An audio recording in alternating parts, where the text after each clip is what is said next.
Okay, I'm all set then. Welcome to the stream. We're going to be doing some D&D today. Let's have some fun. We should be getting you started here All in right, just a lovely. second. Is everyone in? I'm in. Yep.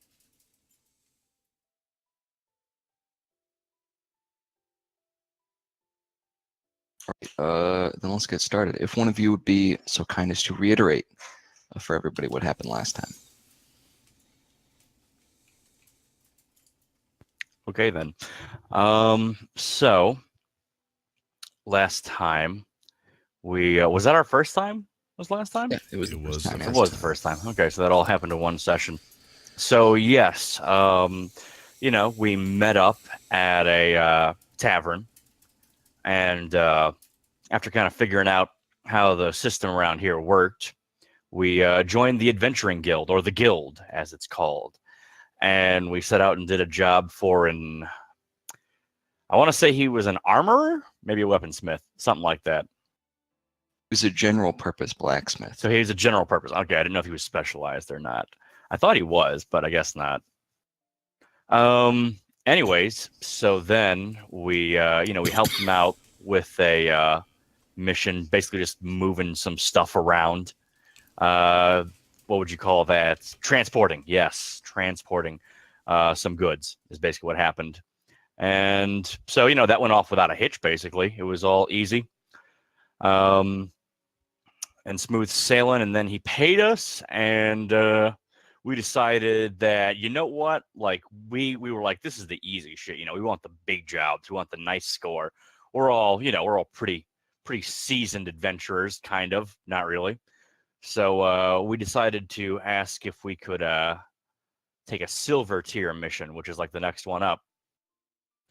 We also saw a dwarven prince riding some type of flying animal. I want to say it was a serpent.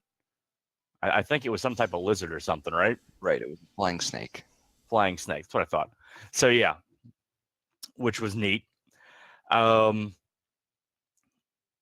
then once we decided to go out onto the silver mission, we decided to go pick up some supplies, right? But upon doing so, we realized we didn't actually have the funds to strike it out on the road for a couple of weeks or whatever. So that was kind of fucked. So we decided, well, you know what, we'll go back to our blacksmith friend and, do the next job he had lined up for us. Who wants to take it from there? So we went back to our friend there to get some extra funds with a second job that he had said he needed us for. We went back to his shop and found it ransacked and broken into and ransacked. So we looked around. We were unable to really find too much of anything in the way of clues, but we did track down a guard and let him know about the situation. So during that time, we were able to, while we did look around, we did find a few extra coinage laying around on the ground, which we borrowed to, and we're going to repay, obviously. I mean, we're basically his bank now. It's just on us. We have it Right. secure on us. Because the guards would have just kept Yeah, and I mean, if we make some investments on his behalf, I feel like he'd want us to do that. I mean, yeah, it's exactly what he would have wanted to have happen. So, so we took that, got some supplies, and headed out on the road to take on that silver job. And I believe we were on our way. We had stopped at a cave for the night. If I remember right, that's where we left it. Yep. When the session was cut a little short. So we hadn't reached our destination at this point in time. Mm-hmm. Yeah, this was our first night on the road. Wasn't it? It was our first night? That was your first night. Yeah, we got to a cave that was facing away from the sun in the morning. Is that what it was? Mm-hmm. Yeah, I think so. Yep. You found what you deemed to be an appropriate cave, and there was a small crack at the back of the cave that you couldn't get into and couldn't see. So you put up a trap there to catch anything that might wiggle its way out.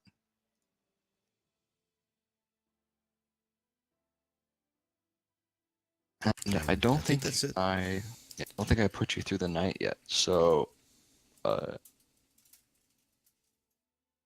remember the order of your shifts here.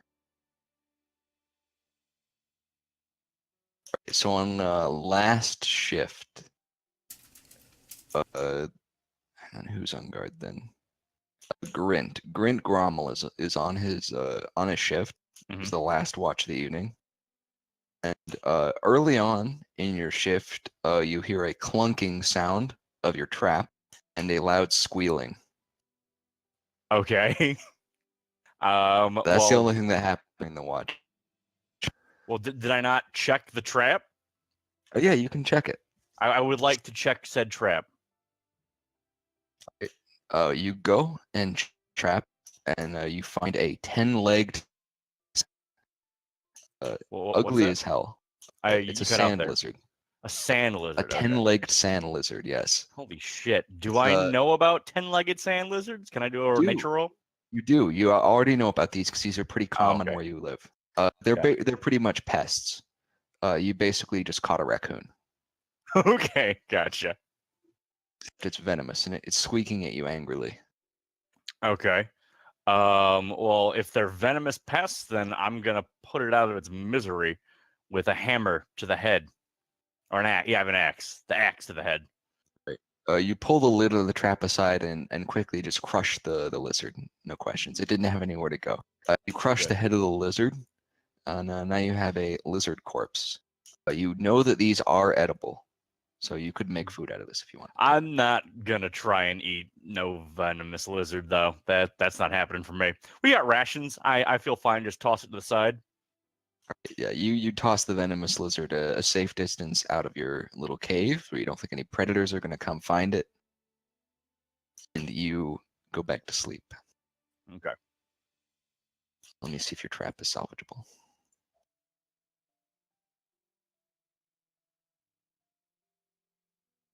The trap was salvageable, so you just reset it. Excellent. And nothing happens for the rest of the day, or for the rest of the night, rather. You all wake up, you're well rested, and it is already warm as the sun comes up. It's already going to be a hot day, it looks like. And there is a warm wind, and you see swirling sand, like little sand tornadoes outside. They wisp away as quickly as they appear.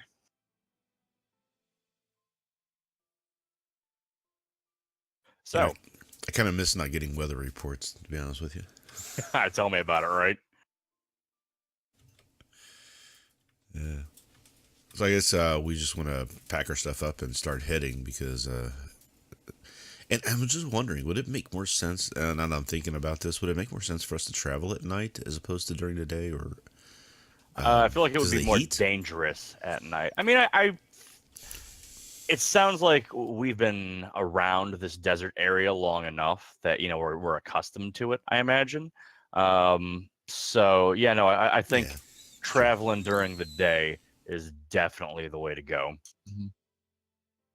Your clothes are all made to like keep you cool during the day, not to keep you warm at night. And it's Yeah. a desert, so the Yeah. nights are very cold and the days Yeah. are very warm. All right. Which is why a lot of people try to sleep in the caves, because the caves retain just a moderate temperature all around. Yeah. So if assuming you want to keep moving, I think so. Yeah. you all get back on the road and continue your journey towards the ranch slash farmstead that you were hired to come to and take care of their problem. You're still on the main road, though you are passing less and less people. It seems like the further you get away from the town, the less farmers there are.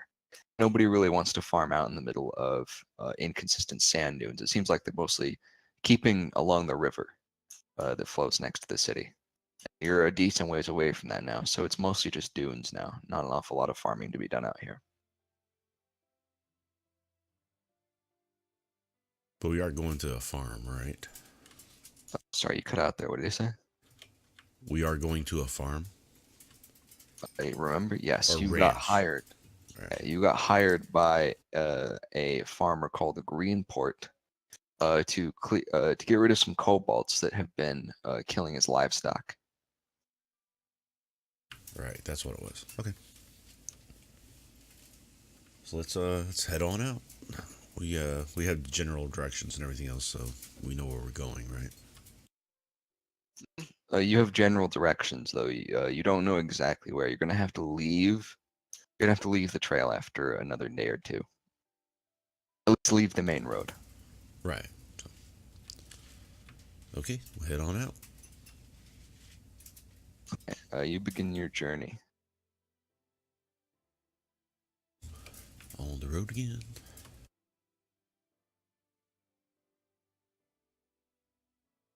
At around midday, you see some people in the distance, or something at least moving in the distance down the road heading towards you. Or you're heading towards it, and there's quite a bit hard to tell at this distance. But quite a long ways out, there is something on the road.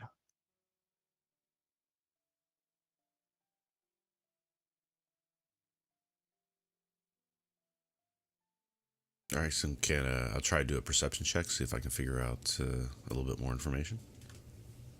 All right.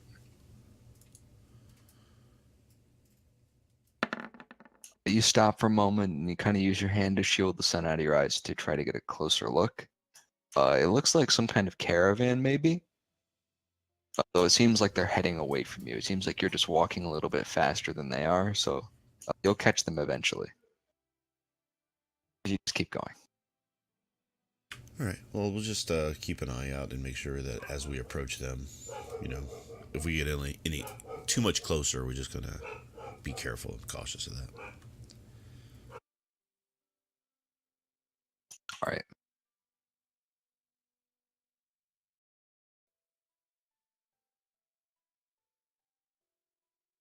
You continue on your journey, and after a few more hours, you think you're probably at about the range where any caravan guards that would spot you are going to if you get any closer.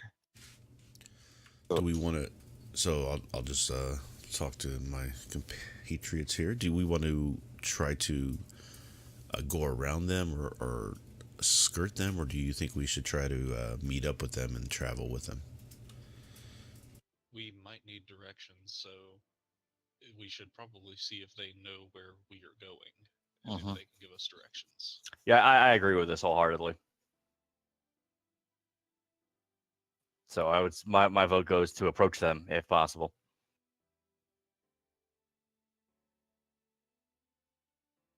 How many of you guys want to go and meet them? Everybody wants to? Yeah, at least two of us do. All right. Yeah.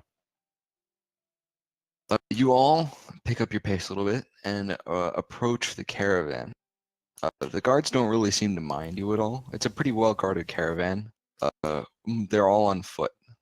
The only animals here are a pair of axe beaks that are pulling a procession of carts, which is why it's going so slow. They're pulling multiple carts. So they're taking their sweet time going along the road. There's about a dozen guards, and there's 3 carts. It seems to be as well 3 merchants, based on the way they're dressed, you would guess. The guards don't really pay you any mind. They look at you, but they don't say anything, and they just kind of keep an eye out on the dunes.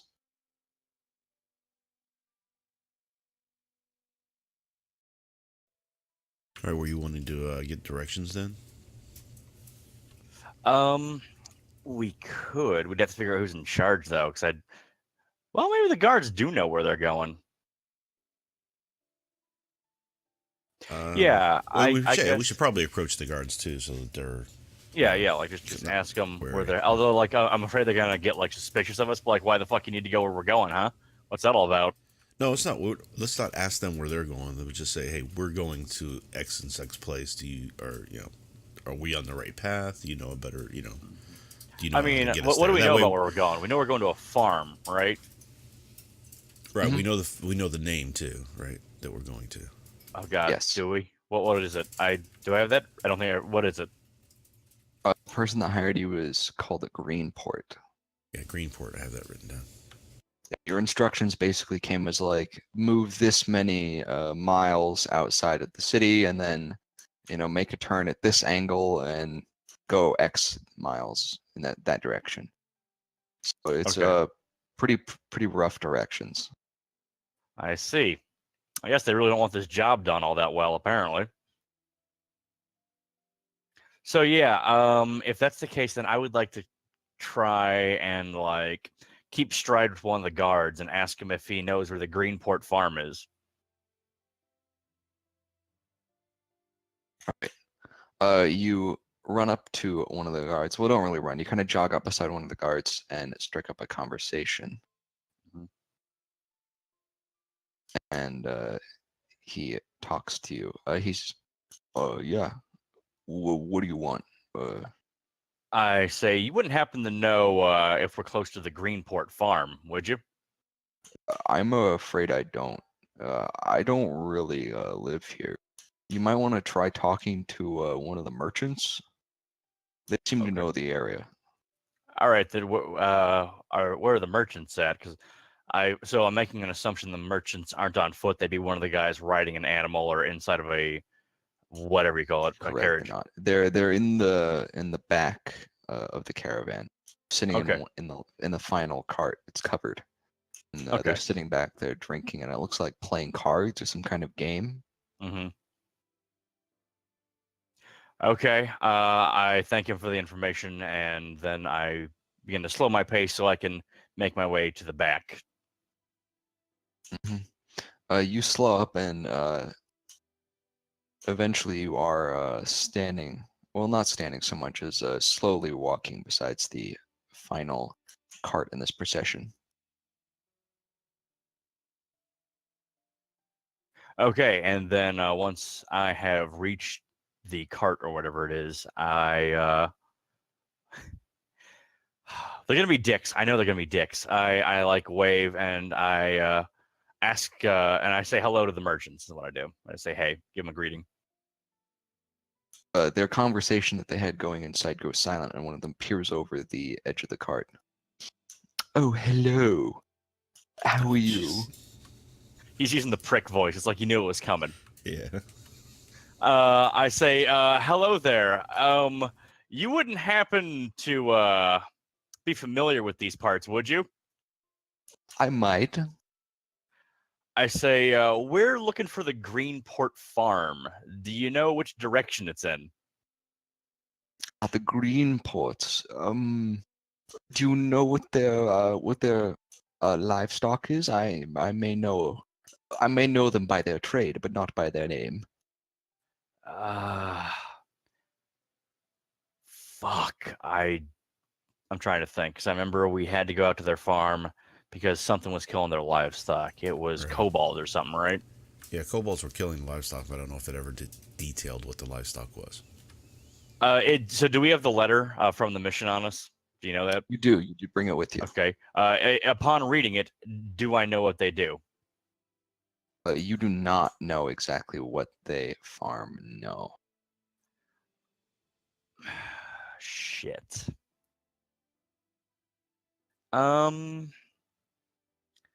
I tell him that I have no idea what their livestock is, just that it's been getting killed by kobolds recently. Maybe he's heard a rumor about that or something. The farm with kobold yes. trouble. Yes, I have. Several ranches nearby have been having issues with supposed kobold raids, though nobody has seen the beasts themselves. It's very odd for them to venture this far from their homes. Though it is not surprising, this has been a very rough season, yes. Of course, these ranches, there are many of them, though. You'd be searching a large area, though I can help you.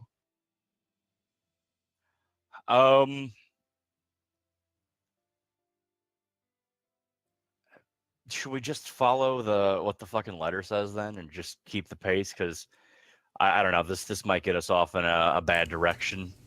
Well, and the other thing too is we're going to be faster than they are if we move on Right. ahead of them. So Well, right, but if that's the case, then I just thank the merchant for his consideration, but I tell him that we'll just try to I don't know, wing it, I guess, and figure it out ourselves. And then I ask him, where exactly they're headed. We are headed to the dwarven settlements to the north in the Badlands, yes. They have a great need of our supplies, and we are more than happy to provide at a reasonable price. Well, that's good for you. They need those supplies. You know, I'm from there. Oh, you are? I Yeah. did not want to make assumptions, but you did have the mannerisms for it. Son of a bitch just fucking backhanded me. I You know the I say- craftsman? the craftsman. Yes, do you know the craftsman Gedolf Goldenhand? I have to say that I don't know. Truly a shame. If you ever do get the chance to meet him, please tell him I am his most professed admirer. Is that so? And what is your name? Oh? I'm Melville. What is his name? You don't quite. It's like a weird conglomeration of consonants in the middle. It starts with an M. You try to call him Millville. Melvin. God damn, another Melvin. Okay, I say I will certainly do that. And what was the person he was looking for? Gold hand something. Goldhen?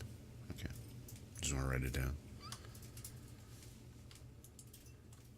It's truly a shame that the dwarves will not allow merchants into their homes anymore. It is quite unfortunate that we must go to the outpost, as they are surprisingly further away. I think they'd want to make trade more convenient. You know us dwarves though. We like our privacy and whatnot. True people of tradition, I will give you that. Mhm. And craftsmen unlike any other, truly. Too true. Truly, truly. Only rivaled by the woodworking of the elves. Speaking of which, would you like to buy something? We have many a lovely good that you could make a pretty penny off of if you're heading to the ranches, yes. What's he asking us? If we want to You want take to buy goods something? to sell? No, if you want to buy something from him. Oh, I tell him that I'm afraid we didn't bring much spending money on this trip. It's kind of one of the reasons why we're undertaking this quest in the first place. Oh, I see. Well, understandable. Regrettable. I tell him I'll look him up though if I ever find extra change in the old pocket. Of course, of course. If a great many things it would prove of interest to a man of action, yes. Very useful items, I hold. All right then. I tell him we have to be on our way now. And before we go, I Oh, do want to. okay. I would like to ask you a question. Do you know of Bardolph, a merchant in the capital city? If I remember correctly, he is a collector. Yes, A lector? collector. Collector, He yes. collects things and then resells them. He's an antique salesman. Yes. Yes, yes. I just curious how much if you knew much about him, because we have had some dealings with him in the past, and just kind of curious if he had any reputation that we might be aware of. Afraid I don't. I've only seen the name on letters, not the man in person. Perhaps one of my companions could be of more help.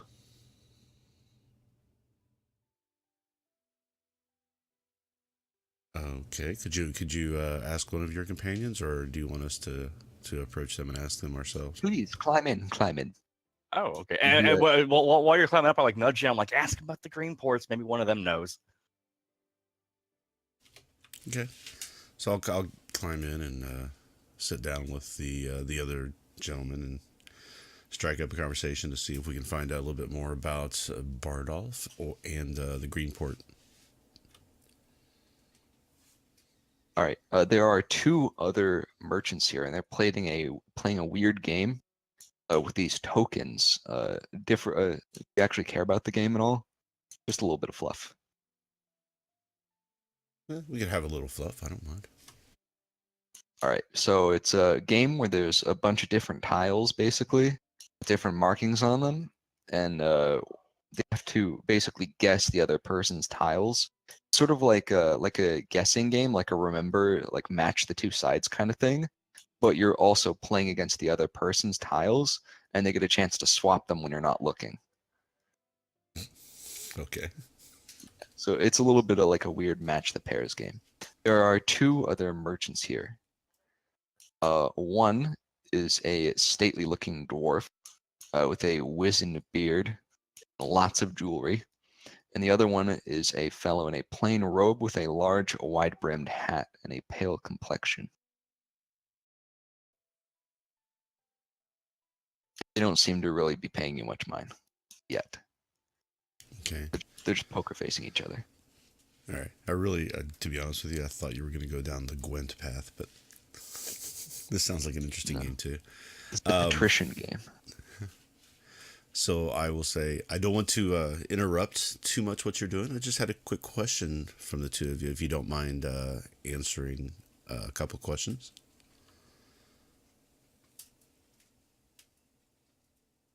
The man in the robe seems a little bit startled, but his friend doesn't even look up. Yeah. What can we do for you, bud?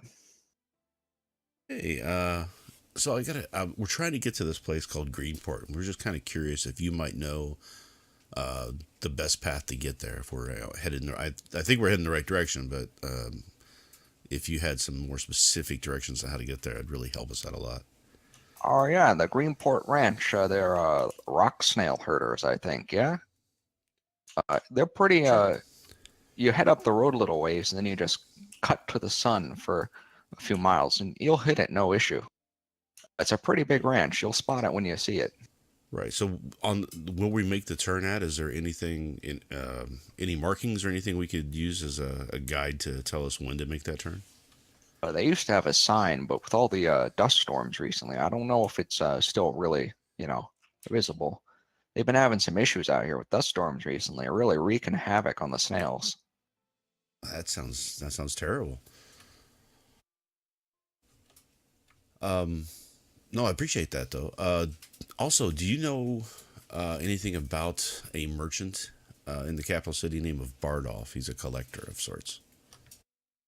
Collector, you say? I don't really deal with anything related to that. I mostly do transportation of food, the occasional water from the mountains, that kind of thing. Not really my Sure, business. Don't ask Sam. Okay, Sam, have you happened to have heard of this gentleman? But once again, the roadman who had gone back to his game seems a little bit surprised when you talk to him. No, I can't say I've. What was his name? Bardolph? No, Bardolph. I've Yes. never heard of somebody by that name. No. Are you sure he's a collector? I thought I knew all of the more prominent antique collectors in the capital. Though I could. Is he a wood collector? What's his business?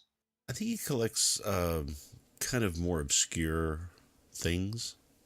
He seems, and I believe he does a little bit of crafting of his own, but for the most part, he seems to collect some, some of the more unique objects in the area. Craftsman, that's an entirely different story. One moment. And he fidgets a little bit with a ring that he has on his finger and reaches into his pocket, pulls out a small notebook. And he looks through it and he flips a few pages and mumbles to himself and flips a few more. He's like, there's Bardolph, yes. Middle-aged gentleman, yes. Yeah, sounds about right. Yes. Deals with what is this? Metal goods, yes. Like I said, he was a collector, not a blacksmith. He continues mumbling to himself. Yes. What do you want to know about him? A few notes here. Yeah, I'm just kind of curious if he's, what kind of his reputation is, and if he might have any enemies. I don't see any reason for it. He's known for being a fair enough trader, a little bit on the higher end of pricing. Sure. That seems to be all there really is. He's not that major of a player here. What? Well, Damn that's it! Do you guys interesting. remember what the stuff was that he was smuggling or whatever? Maybe it wasn't smuggling, but It was some kind of special wood, if I remember right, that he was using to try to make into an object, but I don't remember the actual object. I think it was sword hilts or something like that. Yeah.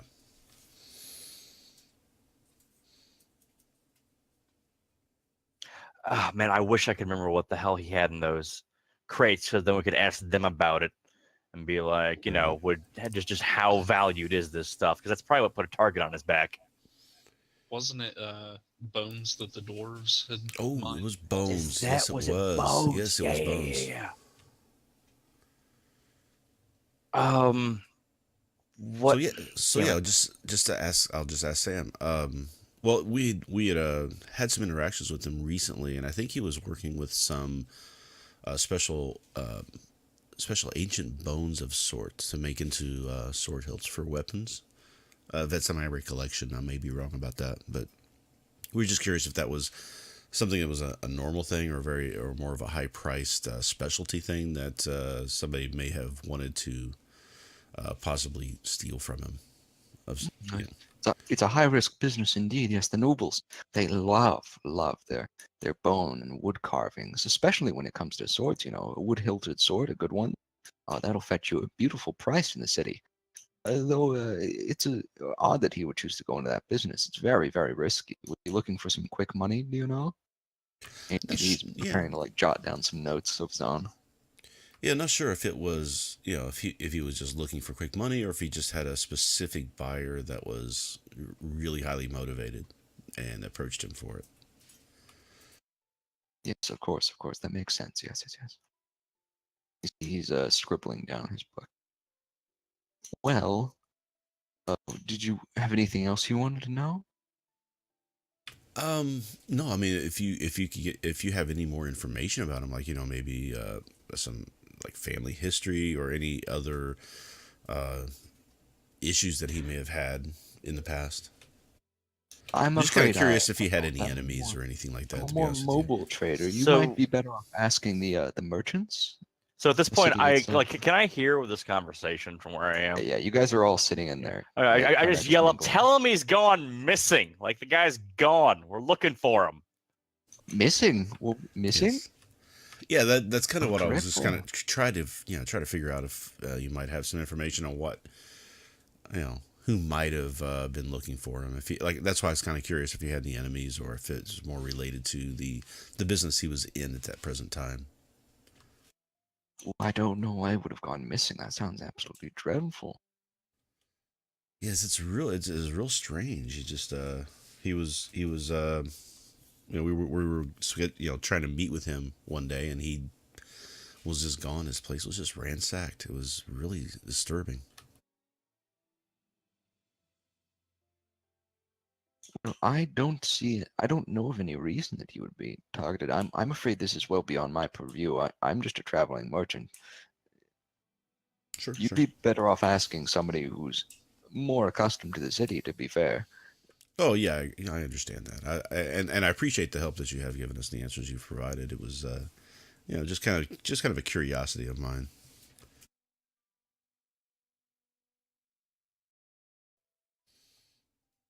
I'm afraid I've lost my train of thought. What were you saying? Sorry, this game of tokens is very attention-getting, you might say. Understood. Just curious, are you winning right now? I'm not sure yet. You don't find out until the end, do you? Both of them are checking their own cards and occasionally reaching over to flip the other person's. But it seems like it's a little bit more complicated than you originally thought it was. All right. Well, I'm pretty much done. So I will thank them both for their time and attention and let them get back to their game. Yes, lovely. By the way, if you happen to catch us after your business with the greens, I wouldn't mind if you could get a bucket or two of snails. Snails, huh? Yes, wonderfully popular with the northern dwarfs, as they buy them by the bucket load. The cart, even, if you can keep them that good. Some salted snails would do great. I'll buy them off you for a premium, as a matter of fact. Really? Well, we will keep an eye out for that too and see if we can find something. I mean, how are we going to transport a bucket of snails, though? In a And bucket, humor. I assume. Right. But I'm just saying, Humor 'em a keep little them. bit. I mean, it's. I guess we get a lid or something, but I wonder how well they keep. kind of catch up to him with like this mushy bucket of fucking snails. Like, gotcha. He's like, dude, I ain't buying those. Those are fucking nasty. What is wrong Drawing with predators you? for hundreds of miles with your rancid snail smell. Yeah, right. Seems like a side Um, quest. It does, and I'm all for side quests that have money at the end of them. Don't get me wrong, but I'm not gonna go out of my way, but if I run across the Yeah. bucket laying on the ground, I'll be sure to pick it up. exactly. I'm just thinking, like, you know how we meander. You know, like we're never in the right place at the right fucking time when we do this. At least I felt that way with the last campaign we had. We were just all over the fucking place, and Right. I'm like, what are the odds we're actually gonna run into this guy again? Sure. You never know. We are going to go ahead a little bit further, so if we could take care of the kobolds quick, we might be able to pass them. Yeah, let's catch do up it. to them. Let's do it. So yeah, just something in the back of my head. Well, I got it written down. So yeah, let's just hop out and take our own path at this point, I think. Yeah. I'm not Well, I mean, sure he can said get we any keep more following info. this path until we reach that sign, right? Right. Mhm. Do you think we should stay with them so that since he knows where that sign is, maybe he just pointed out to I'm not us sure where it he should be? knows where it is. He just depends on how slow they're going. Like if we can go faster, Yeah, that's the thing. so as to not burn through rations, yeah, I would say go faster if we can. Yeah, I don't want to be out in the desert any longer than we have to be. Yeah, you can hoof it. I say we hoof it. And can we do like a survival check to see if maybe we can go a little bit faster? You know, like maybe we get like some really good I don't know, angles on some dunes or something, so we don't get quite as worn out, so we can get a little bit further or Yeah, if you- traverse the territory. If you want to cut some corners, you can totally do that. The survival. All right, All and right. I want to do occasional perception checks to see if I can find that sign. I don't know if you want me just to Yeah. roll them every so often, or like when you call them out, or not. It's up to you. It'll just be when you think you approach the right place, you can try to see if it's there. So who has the highest survival here? I think you and I are tied. Okay, I'll leave it to you then. Find us the quick path. A 13.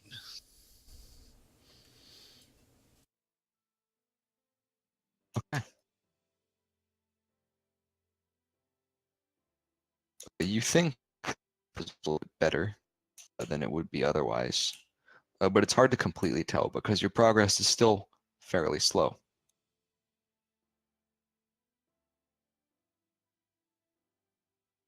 Oh boy. Okay, so you travel for the rest of the day basically without any issue, and you kind of like speed up past the caravan to not make things awkward by lingering around as you just slowly pull away. Mhm. So you pick up your pace a little bit, and it is a little bit more tiring, but you're also making much better progress. You cut over a few dunes, and you think you'll probably make you finish the day basically. The sun's going down very soon, and you're not sure if you can find a place to stay or not. But you're guessing that tomorrow you'll probably make it to the ranch with a little bit of luck. All right. Do we want to? I'll just run some perceptions now, just to see if I can identify where that turn may be. It's a little bit early for that. Okay, good to know. So now we just need to find a place to stay for the night. So we're gonna have to kind of search around for some sort of cave or entrance we can get into and get out of the storms or out of the nighttime. Mhm. That's another survival check, I'd imagine. So whoever wants to Yes, give it a is. shot, or if you both want to try at the same time to see which one can find the best. Yeah, I think both of us looking for a cave is probably the best way to go, yeah? Yeah, Grant, you search that direction, and I'll search this direction. Got it.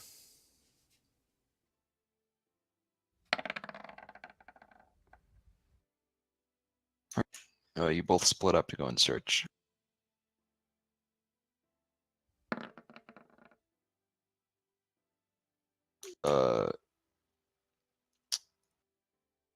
Darren doesn't really find anything, but Grint, with his dwarf nose, sniffs out a very stony cave. Mm-hmm. Mm-hmm. It's a little bit cramped, but it'll probably work. Unfortunately, it's the only cave you could find, but it is it's not the kind of cave that you were told to find. This one's facing in the wrong direction. What? With a fucking 23, I found the wrong cave? There's no caves here at all. You're lucky you found much of anything. Shit. Why? Wait, why did he say that, though? Why did he say... So the sun about- coming up in the morning, Mhm. entering into the cave, I guess, could be a problem. if I Either remember right. that, or there's certain animals that like to be heated in the morning, and they sleep in caves like That's this. what it was. Yeah. That's what I'm thinking. Right. That's right. So the interior of this cave, what's the dealio? It's a soft, sandy floor, and but the sand's like shifted about, like the winds come through. Mm-hmm. And there's bits of exposed rock, including some of the rock is like shiny almost. Do I know if there's a particular thing about this rock with my dwarven knowledges? Do you Like have what- dwarven knowledges? I think I do. That thing? Well, if you did, you would. Yeah, I guess. Yeah, you do. You Okay. know that this is crystal formations that are pretty common in the desert. It's not valuable. It's just a quartz derivative. Right. Okay. Well, I didn't know if it like attracted certain animals or something, or if it was just kind of pretty.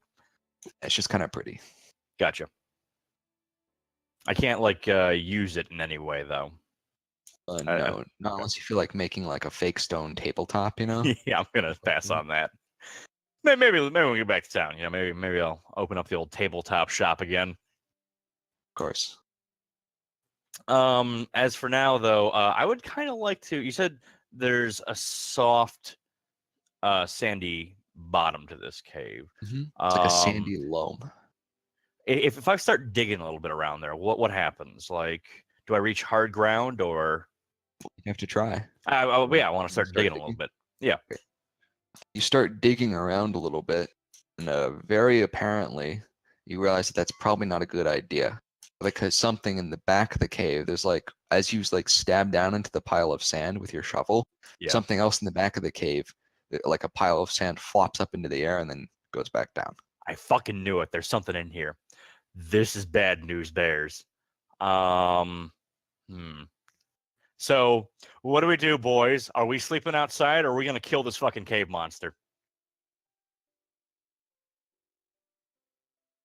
I really don't like the idea of sleeping outside, so let's see if Yeah, we can me take neither. this thing on. So, you're right. So all of us see this, right? And I'm like Yep. pointing. I'm like, what the fuck?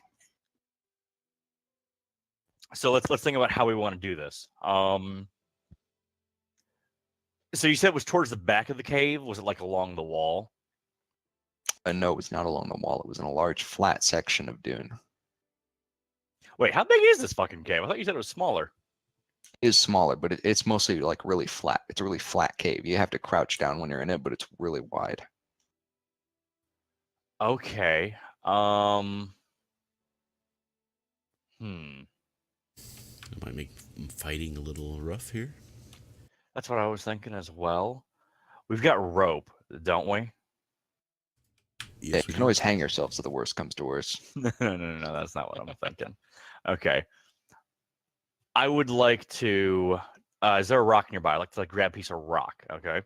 There's lots of rocks here, yeah. Okay. I grab a larger one. You know, like a handful, like a big handful of rock, and I want to Kind of throw it in the Like fucking. the kind of thing you would like cover in snow to like throw at your cousin or something. Yeah, exactly. And Gotcha. so I wanna throw that over to where I saw the puff of whatever.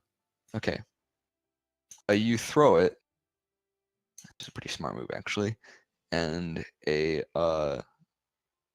there's a like whimpering noise and something shifts into the sand again. Whimpering. Like a dog almost, but not quite so whiny. I say, did Gorby 102 make it from the other? Yeah, right. I so what's the fucking longest thing we have here? I mean, next to my dick. Like, what can we poke the sand with? You took my joke. I know I was 2 steps ahead of you. Dick lengths ahead of me, more like. I guess I kind of like poke the spot with my shovel a little bit, just like kind of poke it a little bit, see what happens. All right. You walk further into the cave, since that's what you're gonna have to do to poke it. Right. And you poke the spot with your shovel. Make a reflex save. Fuck, you mean a deck save? Yes, dex. That's what I thought. Yeah. Okay. Great. I still think reflex is a much better term for it. Agreed. But yeah, so no. You are promptly tossed onto your ass, Mhm. and what was under the sand reveals itself. It is a large-looking sand ray. It's like a sandy-colored, like stingray almost. Right. It Do I take flops out from damage under the from sand. this? No, you don't. It ignores Okay. you. It Okay. flops out of the sand, and it skitters its way. It like glides across the sand and pushes past the two of you out of the cave, or it's trying to. You can do something if you want to stop it. Why would I want to stop it? Get it the fuck out of here. Okay. Well, you're on the ground anyway, so you can't really do much. Yeah. What are the Well, yeah. I guess if you two want to do something, fucking feel free. What do I know about these creatures? You have time to do a knowledge check if you want, since you recognize it. Knowledge, yeah, nature check. Okay.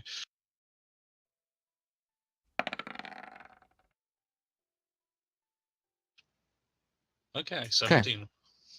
You know that they're generally considered good luck. It's like spotting a dolphin, because sand rays like to hang out near sources of water, and this means probably there's a small oasis or like a pool nearby. There's some kind of water nearby, most likely. They're considered good luck.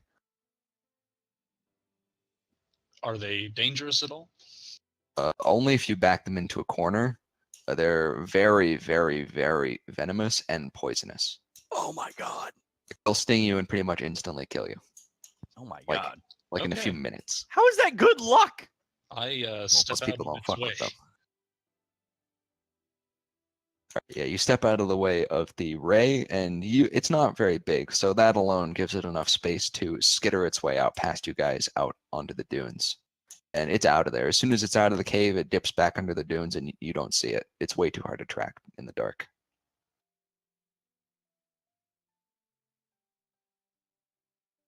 Alrighty then.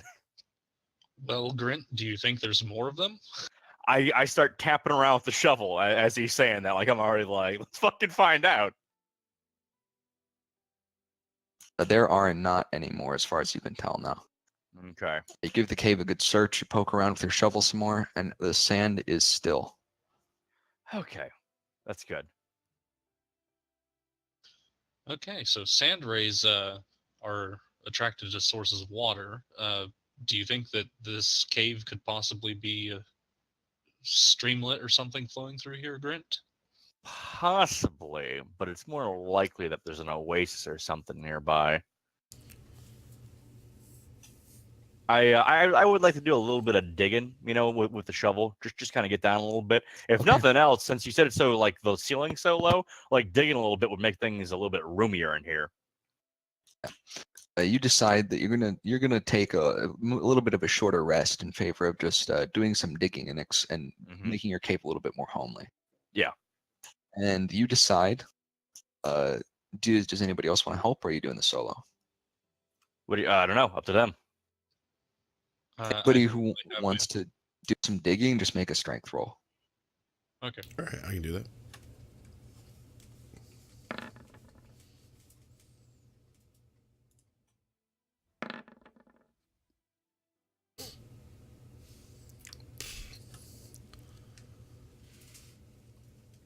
Right, just you guys. Oh, no. All right, everybody's getting in there. Right? Grant does the best job with his digging.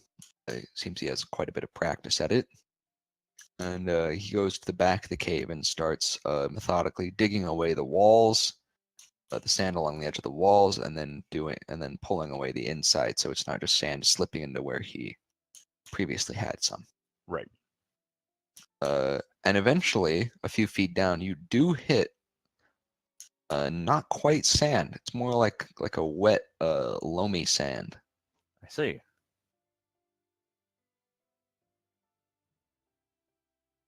So You is also there- find some small tunnels and like slits where it seems like the ray had been moving under here. Oh.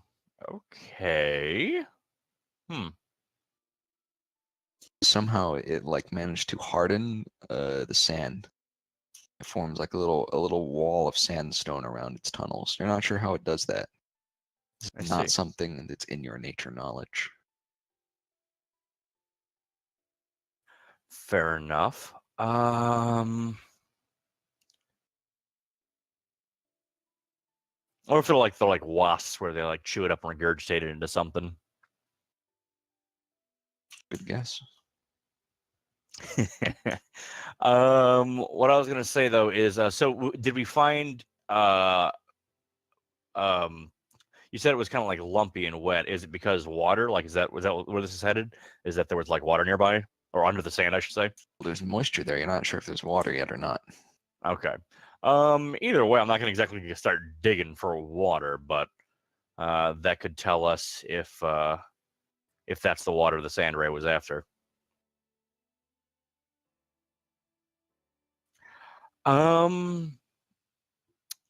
I guess I don't really have anything else I want to do. Like, I feel like the cave is nice and roomy now. We could sit down and get some rest, perhaps.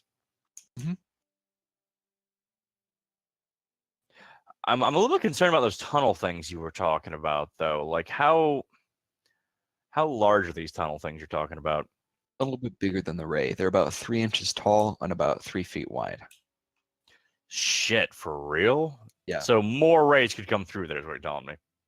It could, but only if there's more rays there. Yeah. Not fully grown rays. They'd have to be smaller than usual. Right. I get that. I do. I just don't want rays fucking snuggling up to me while I'm sleeping. Especially if they're poisonous and venomous. That's bad. Although that one didn't seem to want to be around people at all. So, yeah, I think we're fucking done. Like, I think we can use this. Just kind of get ready for the night. Unless you guys can think of a way you want to, like, block the entrance of the cave from bad things getting in, maybe? I think as long as we have a watch up, we could probably be fine. I agree with that. And we do have some anti-venom, if I remember right. A little bit. I think we have, like, one dose. Yeah. Then we'll have to not get stung twice. Yeah. Well, it's probably better to try that than to try and, put a tent out in the open.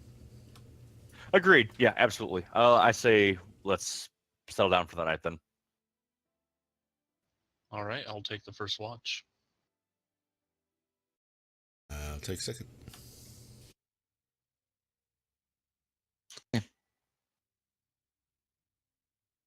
You decide to settle in for your watches. And this is going to be a little bit shorter, so you only get credit for a half rest, but it won't matter. I don't think you've used Yeah, any we haven't spells or casted anything spells like or that, anything, so yeah. So you all settle down for the evening and prepare to take your evening rest.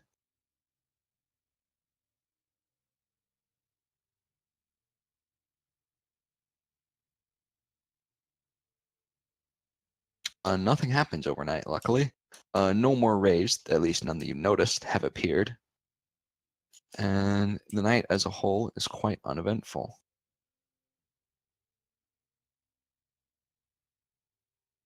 So, pretty lucky. Uh-huh. Sweet. I'll take it.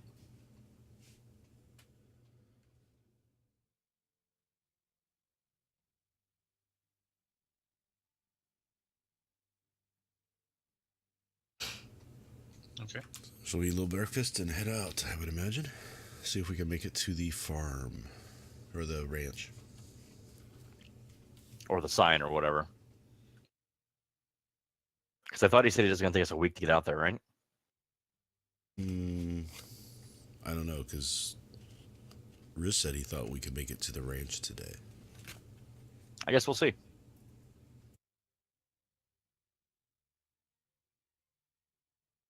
Right. So you set out on the road again. And things as a whole are not very exciting. You don't see anybody else, though today is much more cloudy than yesterday. So you can move a bit faster because it's a little bit cooler. It's very nice. And eventually you do think that you're at about the right place to start heading off the trail. The land is a bit more clear now. It's a little bit more rocky and a little bit less duny. Okay. There's large flat areas where the ground is cracked and dried. But do we see this sign yet? You do, as a matter of fact, see the top of a sign. And what does that sign say? Or will we need to dig it out to see what it says, I assume? It's not so much a sign as it is a bunch of carvings in a large piece of rock.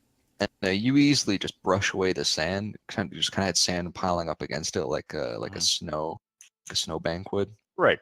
And so you just brush it all away, and it clearly says it's Greenport Farms. Excellent. And I'm like, yeah, this is the place. Let's go.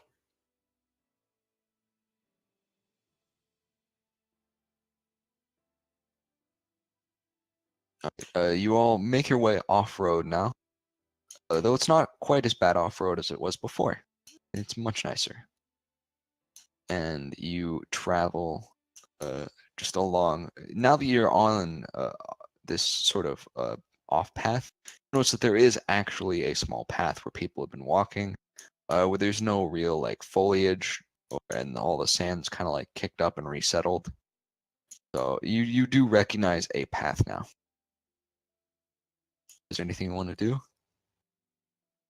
I mean, follow the path. That's it. Yeah, sounds good. Follow the path.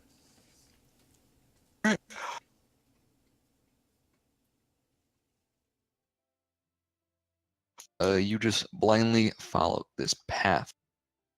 You continue walking down it, and nothing happens for the next several hours.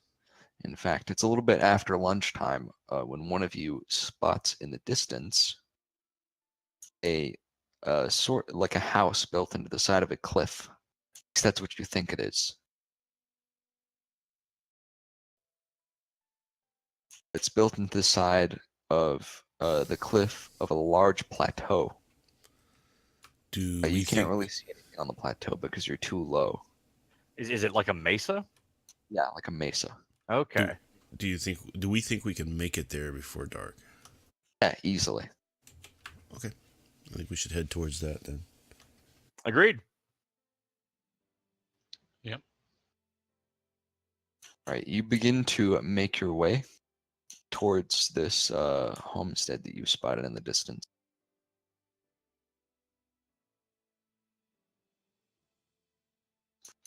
And about another hour of you're taking your time a little bit more now that you know where it is, and you're stepping more carefully, and you do make it to the homestead, and it's actually quite impressive. You're outside of it now, and it is a 3-story structure. It's partially carved out of the mesa wall and partially built up by large white bricks, which appear to be made out of some kind of sandstone. Maybe sandstone mixed with something else, you're not sure. You don't see anybody here. There's no signs outside. The windows are closed.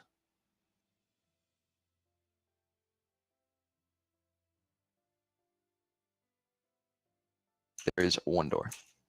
I guess we approach the door and knock on it then. Or I do at least. Sounds appropriate. All right. You approach the door and knock on it, and there is a reply from inside. Coming, coming. Who's there? The door is not opened, however. I say, yeah, we got your notice that you're having problems with some kobolds. This is the Greenport farm, I assume. Yes, this is yes, this is the Green Porch. I'm so glad you could find your way. You're from the guild, yes? Yes, we are. Wonderful. And he opens the door. You're greeted by an elderly man, a little bit doddering, but he also has aged quite well. He's not frail at all. Okay. This elderly man, he has some simple farmer's clothes and a large, wide-brimmed hat with weird tassels on it. Not sure what their purpose is. Are the Okay. tassels made of cork, by any chance? They are not. Okay. So we walk in. I suppose it's getting near dark, right? It's the afternoon, solidly into the afternoon, but I wouldn't say it's near dark yet. No. Oh, okay. So it's just afternoon. Okay, gotcha then. Mhm. Then I guess we should just head inside, have a chat, see what this is all about, and then maybe try and use the last couple hours of daylight to kind of survey things. That sound good to you guys? Sounds good to me. Yep. Okay. So yeah, we head inside to have a chat with this guy.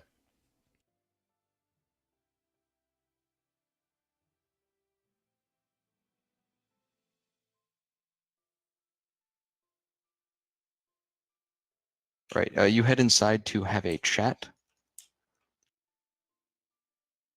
and he welcomes you in, and he brings you into what seems to be his dining room of sorts.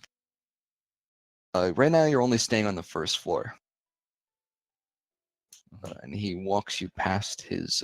He has a bunch of tools out just beside the door, and he leads you past them and into a small dining room. He's got the normal pseudo rock furniture that you would expect, but he also has pieces of shell all over his house, and you're not sure what the shells are from, though there are large, like sandy purple shells just everywhere. I imagine they're it's- from the snails. That's a good guess. Probably yes, most likely. I asked him, "What's with all the shells? Are these from the snails?" Yes, they're from the snails. Many, many snails over the years. I do, of course, occasionally take samples from the shells. Samples? Yes, to judge the health of the snails. You can tell a lot about a snail by its shell. That's not why you're here. No, I suppose not. I'm sorry. You come, I'll show you my problem. He leads you to the back of the house where there is a staircase. Mm-hmm. I'm assuming you all want to just follow him. Yeah. I'm gonna follow.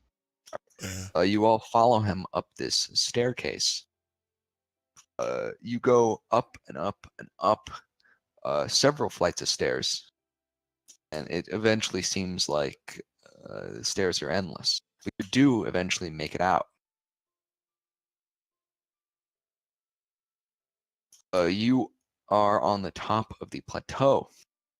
You walk out of a small little, almost hut-like structure that he's made, and he unbars it. He says, "Come, see my herd." And you are out on the plateau proper.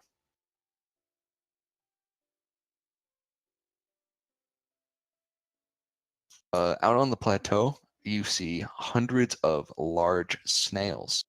These snails have these purple sandy shells that you've seen, and they are all what's what I'm looking for?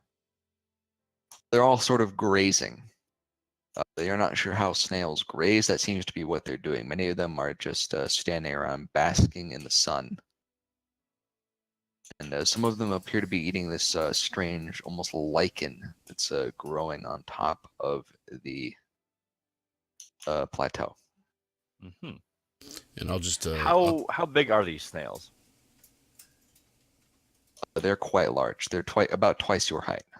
Okay. So they are big. Gotcha. and I'll just say, okay, everybody, be careful, so you don't get trampled. Yeah, these snails really, really dangerous. You never want to be there in a snail stampede. Oh, I bet. Yeah, it's so quick. Yeah, you never know. They might just be there in a flash. So, Uh-huh. he brings you out and he says, "Look at this, look at this," and he shows you what appears to be a snail carcass. It's been out in the sun for a while, but it's very clearly a dead snail. A lot of the parts of the snail are just pulled off. The eye stalks are gone. Most of the snail meat is gone. Even parts of the shell have been torn off, and you can't fathom why. Hmm. Uh, Okay. And he says, there have been many others like this too. I can't show you all of them at the moment, but there have been many, many, yes. It's causing quite the problem. Not only am I losing snails this way, but the smell of the dead snail also attracts many predators to my flock. It is quite troublesome. See why I called you here. Yeah, absolutely. How old is this carcass in particular? This one is almost a week old. Oh, a week. Okay, it's been there a while then.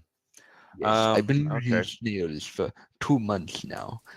This has been a surprisingly easy week so far. This has been the only snail lost. Though last week I lost 8 snails. Goodness. Well, that's no good. I would like to inspect the carcass then, see if there's anything I can. Actually, ask him if he has any fresher carcasses. I'm afraid not. This is the most recent one. I thought you would want to look at this. Yeah, certainly, certainly. Okay. Um. So yeah, I look at it to. I want to look at. What do I think killed it exactly? Like, is there a defining wound on it where I'm like, oh, this is what fucking killed this snail? No, you can't tell. Not even with like a nature check or something. You haven't made any rolls yet, so you could try that. Yes. What should I do here? Gonna do a nature check to see if I can determine whether this was done. If I think it was done by like a predator, an animal, or the kobolds, like he suspects. You can tell with that whatever sliced the shell did it very cleanly. So it was either like a very, very large claw or tooth, or it was some kind of precision cut made by a tool. Okay. And I'll Well, do I'm trying to think like an animal, or a predator or whatever, wouldn't need to claw the shell. What it would just go right for the snail. You follow my thinking?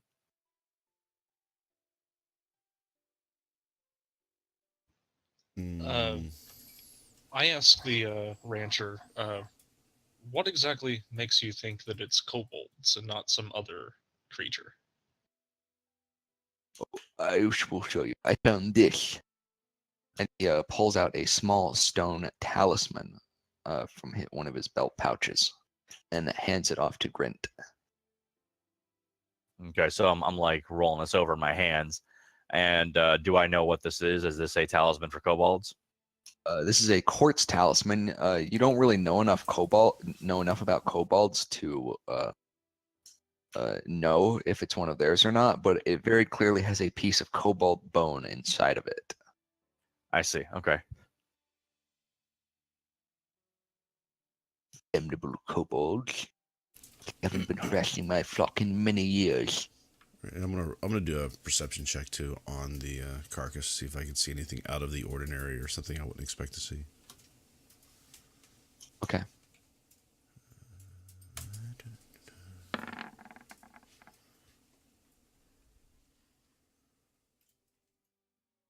You don't see anything unusual, no. Something does look off. You just can't pin that. All right, pin I'm going to do down an what it is. investigation to see if I can find leftover either like metal or claw or something in one of the wounds. Okay. While you're sorting around, and you kind of dig your hands into the snail, something you slice your hand on, Ugh. and it hurts you quite badly. You're not sure what it is. Though you do take D4 points of damage, Okay. and make a fortitude roll. Fortitude save, rather. Sorry, Constitution save. Jesus, man. That was a Constitution save, you said. Constitution save.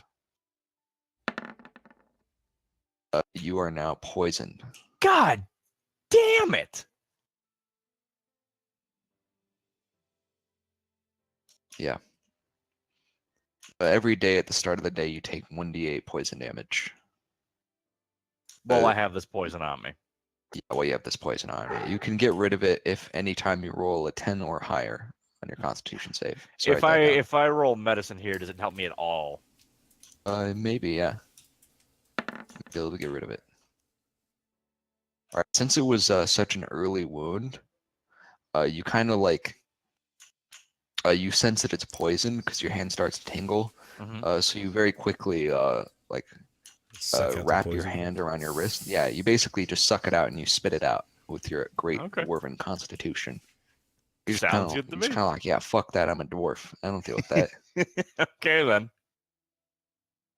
You are not poisoned. It still hurt you quite badly. Your Right, I still finger have is the 4 damage, sliced yeah. open. Yeah, it's like you were chopping carrots, and you took off the end of a thumb or something. So you're bleeding all over the place. But Mhm. you do like wrap it up, and you're not bleeding quite as badly. Okay. But something happened there. These snail. I asked him if the snails are poisonous. No, the snail's not poisonous at all. Uh-huh. So something in there that I sliced myself on poisoned me.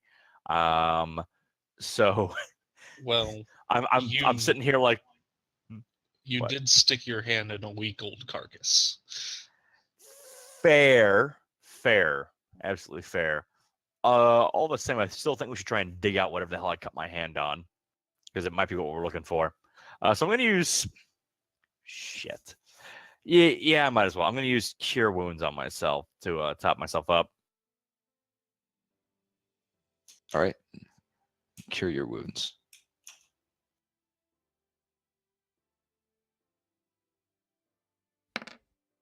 Nice. All right, I'm topped up. Right, you cure yourself, and your wounds seal up.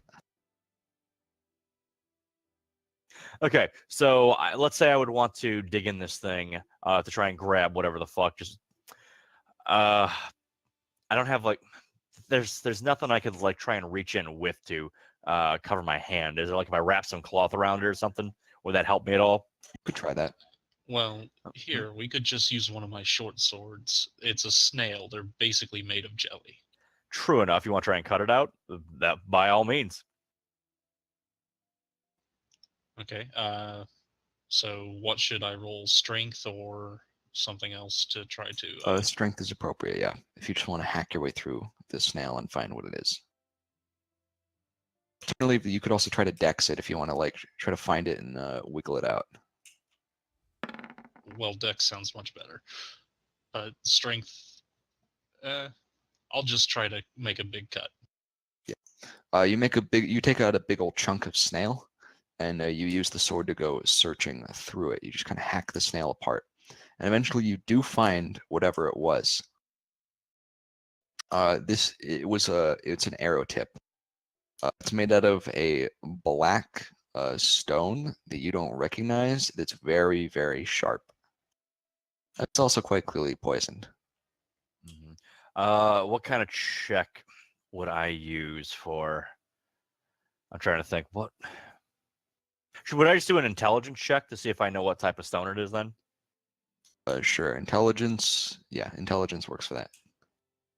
And because it's a type of stone, I'm trying to think how I give my proficiency bonus to this, because if it's anything related to stone, as a dwarf, I get proficiency bonus on it. We'll just give you an extra +2 on the end. Yeah, I +2 think. then. How it Yeah, works, right? that's fine. Yeah. Okay. 18. You know that this is a piece of obsidian. It's pretty commonly used by tribal kobolds and things like that to make arrowheads and spear tips, since there are a decent amount of old volcanoes where they live. Okay. So yeah, I tell them, yeah, this is a piece of obsidian, and kobolds are definitely known for using this particular type of stone in their arrowheads. So this is probably kobolds, yes. I knew it. Damned kobolds. So how exactly are the kobolds getting up here? It's not exactly a pleasure hike. See, I don't know that either. That's my issue. As far as I know, the only way up is through my staircase, which I keep locked and guarded at night. Yeah, but still, kobolds are crafty and they're pretty good climbers too. So there's probably something around here. Like, how big is this plateau area? I imagine it's This is a sizable. very big plateau. Yeah, This yeah. plateau is probably 30 to 40 acres altogether. I look at Eski, whose character I can't remember the name of because he doesn't roll as his character. Was Zandeller, something like that? Am I close? Andoran. Sorry. Andarin? Andarin? Yes, the second Okay, one. so I look at Andarin and I'm like, could you check the sand for kobold tracks or something? Like they were over here clearly, so maybe there's tracks around somewhere. I will roll a, I guess, Survival. nature check, survival to Survival do for some tracking. Mhm. Yep.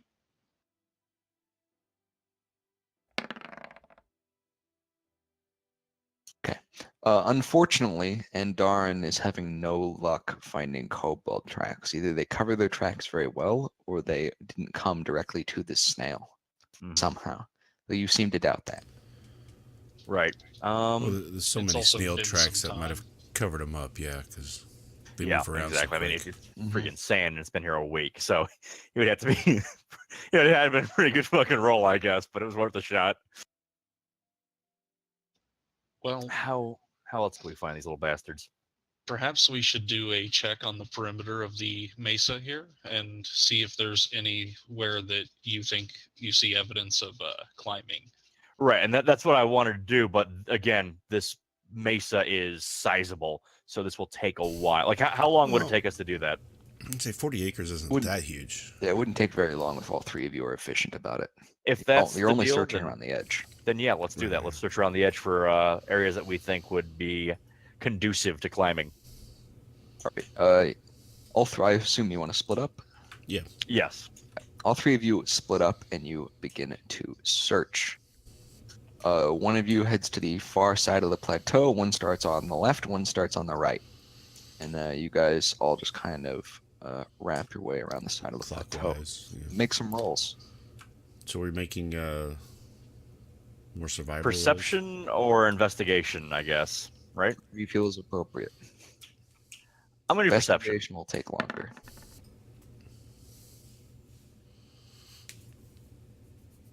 Okay. But Grint eventually does find some something odd on his section of the plateau. There's a section where there are a bunch of little like pieces of metal sticking out of the side of the plateau, and it looks like they go all the way down to the bottom. Okay.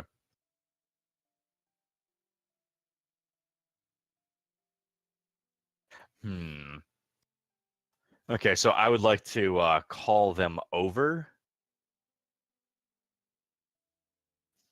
So I guess I just yell. Yeah, it should work. There's not a lot of other ambient noise in 40 acres. You can hear Yeah. pretty well. Yeah, I was trying to think. I was gonna say my guy has a horn because he's a battle cleric, and I was gonna have this whole thing, but I didn't really talk about that, so I have no horn on me, I guess. Yeah, unfortunately, no horn. Okay, I'll have to get one then. So after I call them over, I'm like, yeah, I've got this. I found what looks like a little passage they could have climbed up with these instruments. All right, so what do we do to resolve this? Do we just take down the steps? They could just recreate it, or we just hunker down for an evening and just wait to see if they show up? I think if we want to clear to stop this, we have to somehow follow them back to wherever they're coming from. Because if we just take out a little scouting party here and there, they'll be back with more. We got to get them where it hurts. You know, we got to go to their den of evil and sort this all out.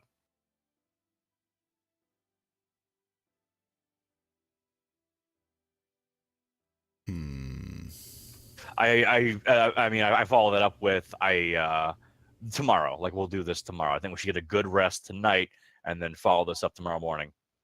Do you think you could loosen a few of those that you could reach? Actually, I can try that. I was gonna say my character definitely can, not with my dex.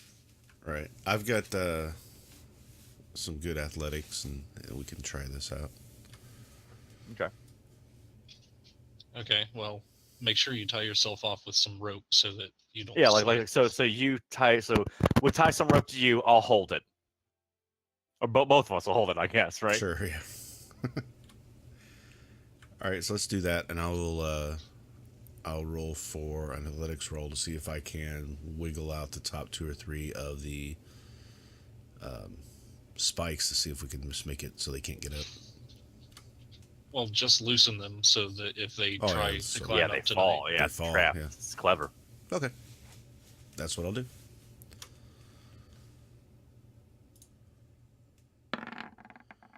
Oh, my rolls today. I know, right? I'm having very good luck there, huh? At least it's not a 1, but man, just so average, Well- so below average. Managed to undo the top 2. Well, not undo, but you loosen up, you wiggle out the top 2 handholds. And you like rotate them in their sockets as well. So as soon as somebody tries to grab them, they're just going to slide out. But they're not going to slide out on their own. Any more weight on them, and they're just going to fall right out. All right. Cool.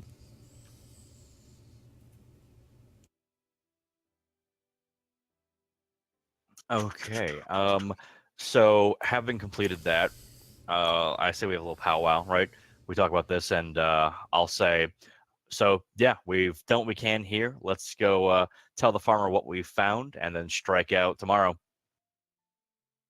Do we want to kind of camp up here tonight and listen for any type of falling or whatever to see if we can do that, or do we want to try and track them without seeing them? I definitely don't like the first option, just because sleeping up here, like even if we do catch them, right? Like if we again kill a scouting party, that doesn't do much for us. Right, but if we know they've came, then we can try to track them. We'll have a better luck because we know that the tracks are fresh.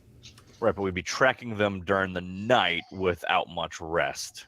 No, I'm just more a case of knowing that they had tried to come up here. So I mean, I guess we could tell just by looking in the morning and see if those are gone, if Yeah, they're missing or something, you know. So that would tell us whether they tried to make it up here or not. But yeah, either way, I think sleeping up here and possibly getting ambushed by a massive scouting party would, just nothing about that seems lucrative to me. well, we could just take shifts, one person keeping an eye on. Well, the, right, that's mason. the idea. Don't get me wrong, but I still, don't it think would it's still a be three of us massive against party. who knows. It's probably more like 1 or Right. 2 guys because I mean they are only getting 1 snail or 2 every Right. time. We would. We still don't know how many, but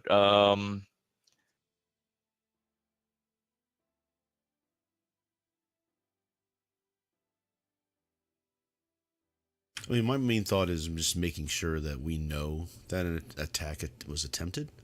If we think we can achieve that just by checking to see if those spikes are gone in the morning, then I'm okay with that. I don't want to miss something. If we, right. Damn, if only there was a way we could trap one of them.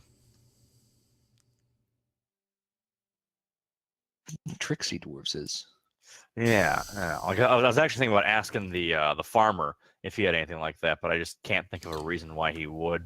You any know, kobold traps. yeah, something like that, or like a bear trap or something. But again, I don't know why you would have a fucking bear trap out here in the middle of nowhere with no bears around. I say we go back and ask him anyway before we decide what to do. You know, let's go confer with him.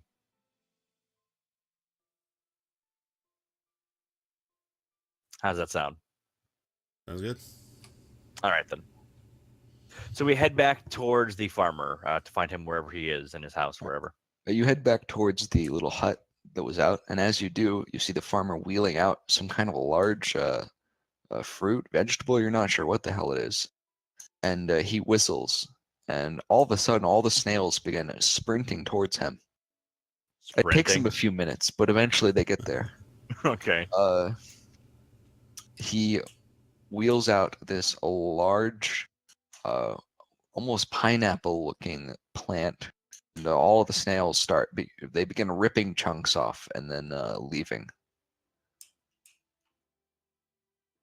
Well, so as this- in, when you say rip chunks off, do they like eat it, or do they just? Yeah. They rip chunks off and they eat them, and then they're leaving. I'm Okay, sure the gotcha. sound is extraordinary. Yeah, right.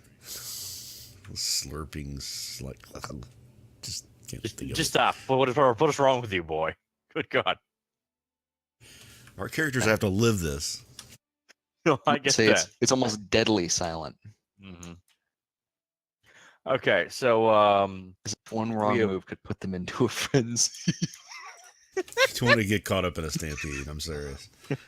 damn it. Okay, so we head up to the farmer, and I tell him that we found the area they're climbing up. Excellent, excellent. What are you going to do? Well, what we're gonna do is tomorrow we're going to find where the bottom of this area is that they've been climbing up, and we're gonna track down wherever they've been coming from, and we're gonna deal with them. Excellent, excellent. I assume you will eliminate them all for me. Absolutely. I don't suppose you have any type of device that would allow us to booby trap the landing area they're climbing up from, would you? I'm afraid not. No, I have no Okay. such thing. All right, fair enough. Anyways, so what we're gonna have to do is we're gonna have to rest here tonight and then strike out in the morning, as it'll be getting dark pretty soon. Of course. Please come down and join me for dinner. I have many spare beds. Excellent. We will do just that. The lispy farmer leads you down to his kitchen, where he presents you with something that he presents to you as food, but you're not entirely sure. It is a mass of purple flesh quivering on a plate. He presents you with a knife and a fork. Says, Ziggin, this is a delicious snail roast. I've had it cooking all day. Well, Should all be right. Then. deliciously moist. Yeah, my guy starts digging in because he's had snail before. All right, you dig into the snail. Mm-hmm. It's just as delicious as Mama used to make, right? it basically is as Mama Grommel used to make. Some quality snail.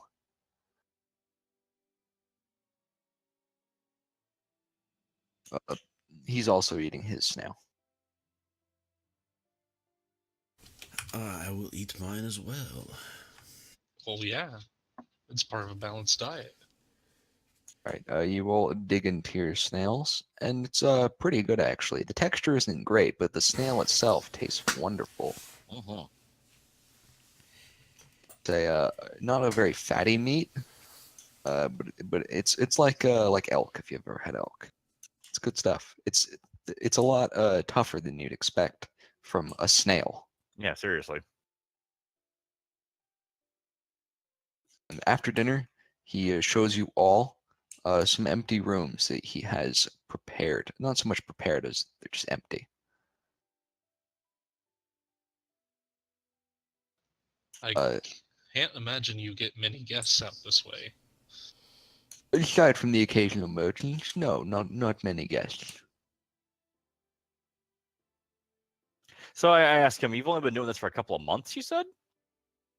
Oh, no. I've been doing this for 60 years. It's just I've only Oh. been having raids for the past few months. Oh yeah. Right. That's what I meant.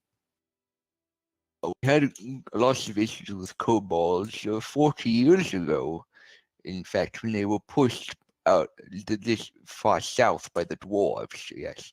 The dwarves drove the kobolds here, and we had to push them back again into the Midlands.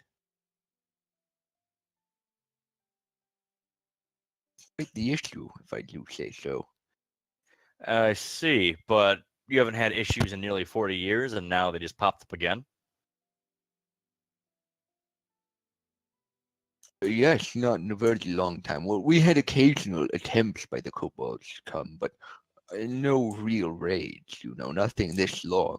Occasionally a group would move through. Sometimes they would come to bargain for some snails, which I would happily sell them. But no proper raids in a very long time.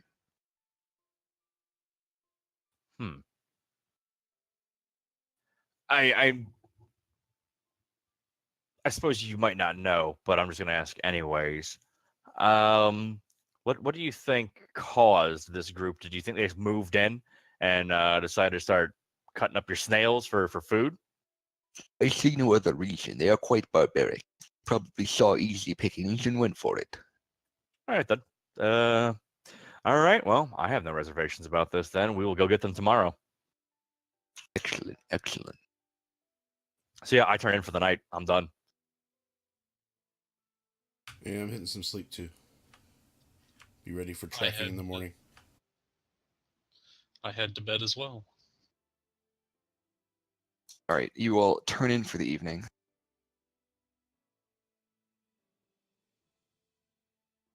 And get ready to hunt down some kobolds in the morning.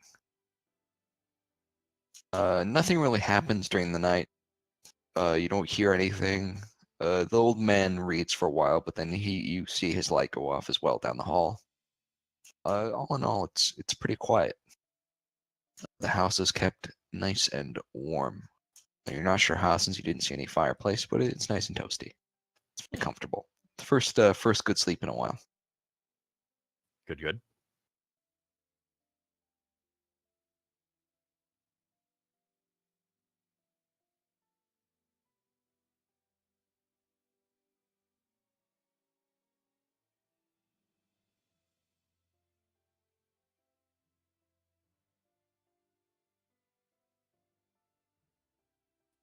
Yeah. So what do you want to do? It's the morning now.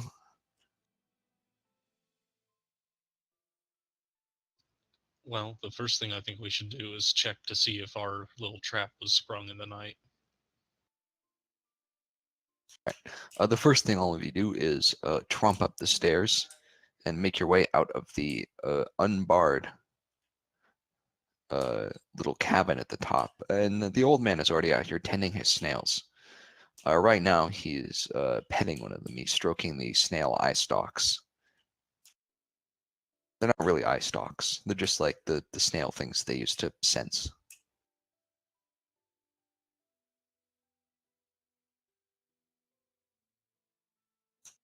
He notices you, but he doesn't do anything. He just waves to you.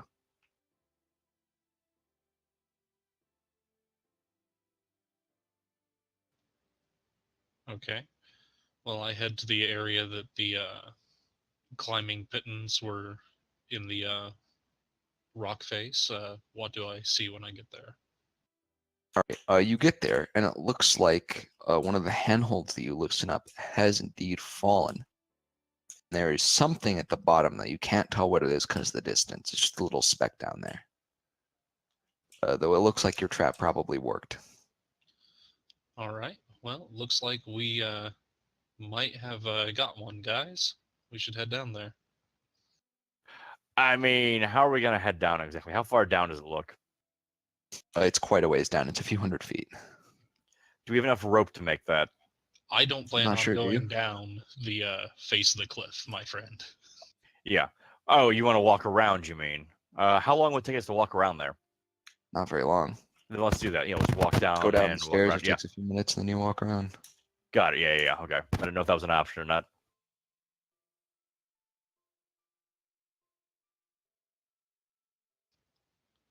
All right. I I think we should also inform the rancher on our way out that we think we got one and we're going to go investigate.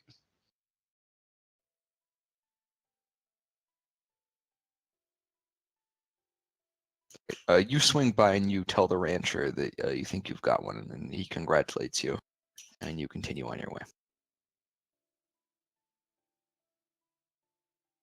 You head down the stairs, and you make your way around the side of the plateau to where you found this kobold. And it takes a little bit longer than walking across the plateau since you have to go all the way around.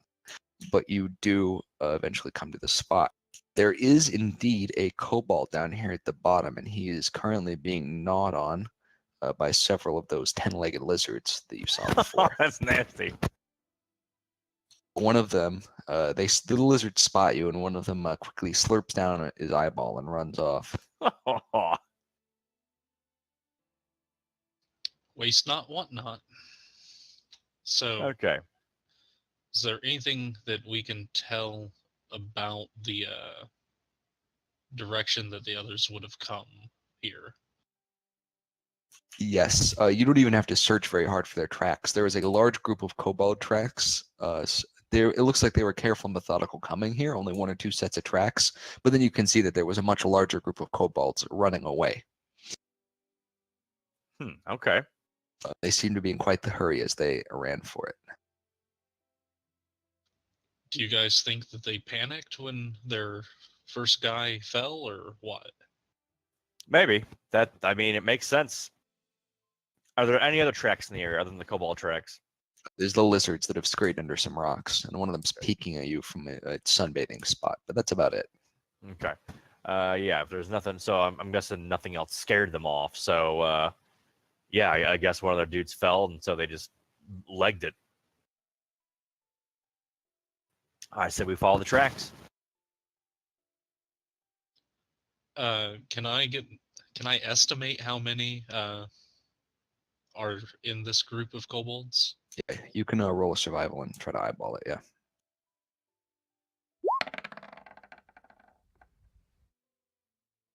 You'd guess it could be anywhere from like 6 to 20. It's very hard for you to tell. Yeah, these tribal kobolds, you guys, they travel single file to hide their tracks. I knew that was coming.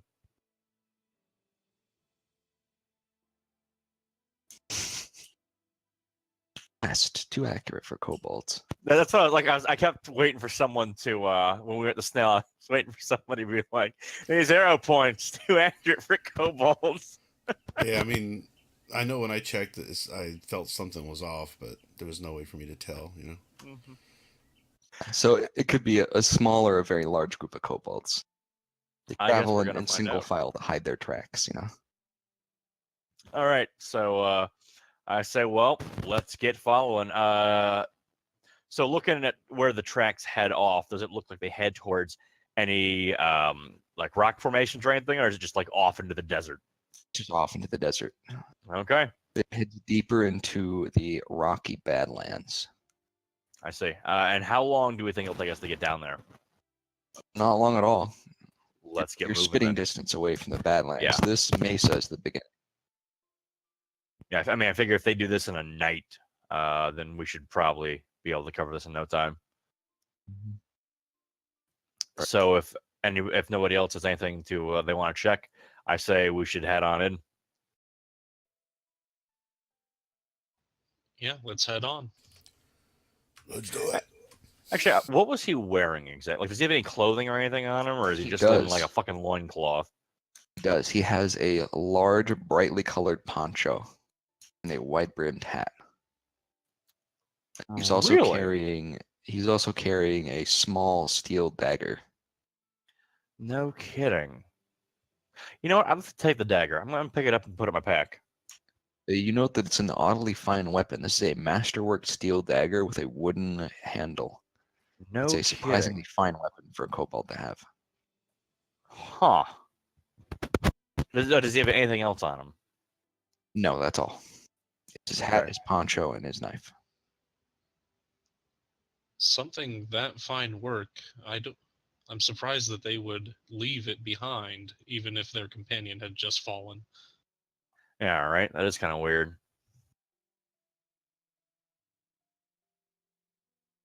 Right.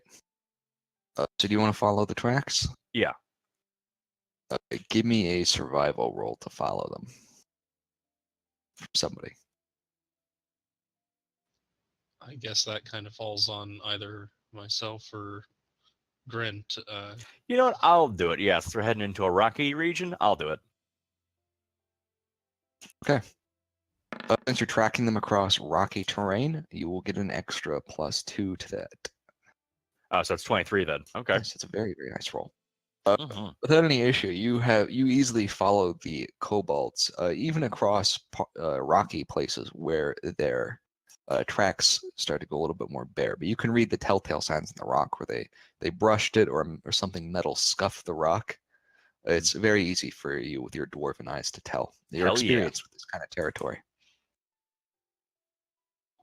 And after almost an hour and a half of tracking these kobolds, so they must have their camp pretty nearby. Since you're going slow and methodically, they probably just ran for it, and they don't have to take their time going there and back. It's relatively close. You see a small plume of smoke coming out of a valley. Very small. It dissipates before it even reaches the top of the valley. Okay.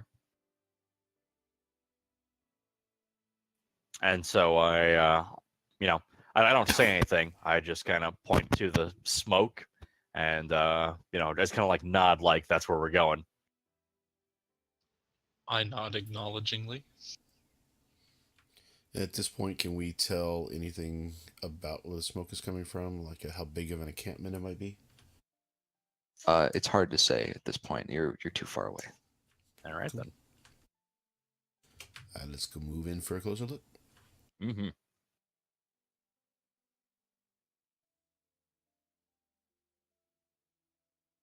All right, you begin to approach for a closer look. You get closer and closer to the camp. You're not sure if there are any guards posted or not. Though now that you're at the top of the valley, you're going to be really exposed when you walk down into the middle. You can also see the camp a little bit better. It's a pretty small camp overall. Only probably 5 or 6 tents, with one larger tent in the middle. The larger tent is the one that has the smoke coming out of it. You see 4 or 5 kobolds walking around, just going about daily things. All right, then. How do we want to handle this? I think we should just approach and see what they do.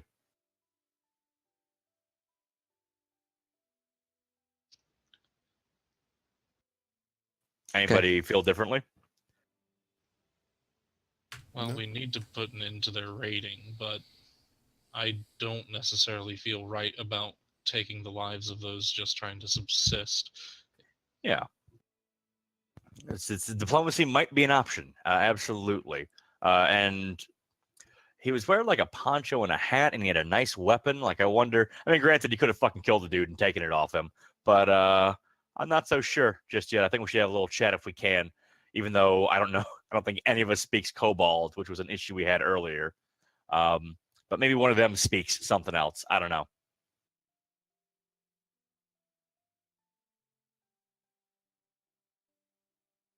So is everyone okay with just sauntering up to them?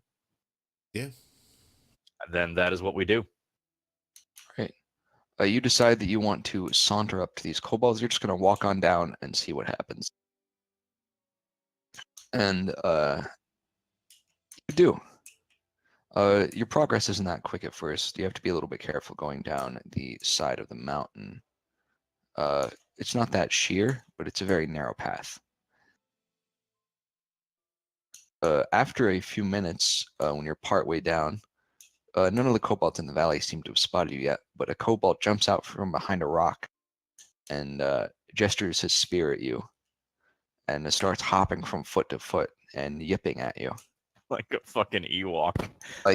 He seems more frustrated than he does angry. He's not openly hostile. He's just nervous. Hmm. And so I just like put my hands up and I kind of wave at him.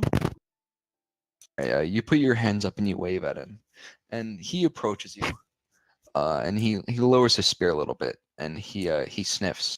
He yips a little bit more, and he scuttles his way down into the valley. Okay. I guess we follow him. I guess I'm just curious how we're gonna communicate with him now. Again, I'm hoping one of them speaks something.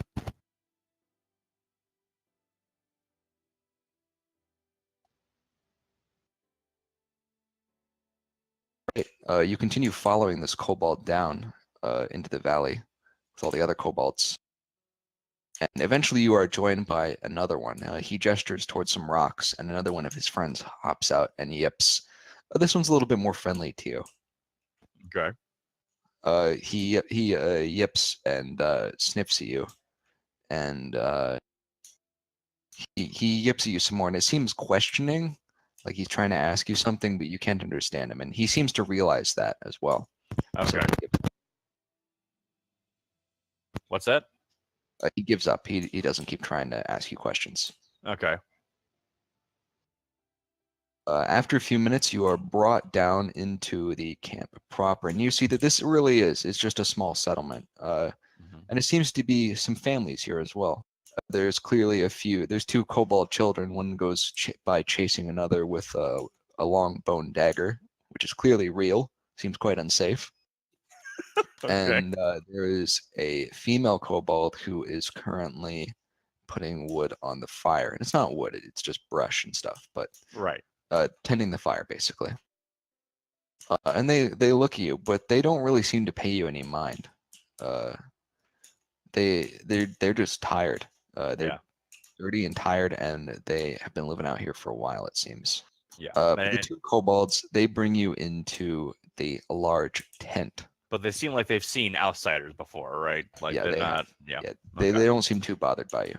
Okay. You get some looks, and the kids stop playing and they look at you, but eventually their mother's just like, shoo, go on.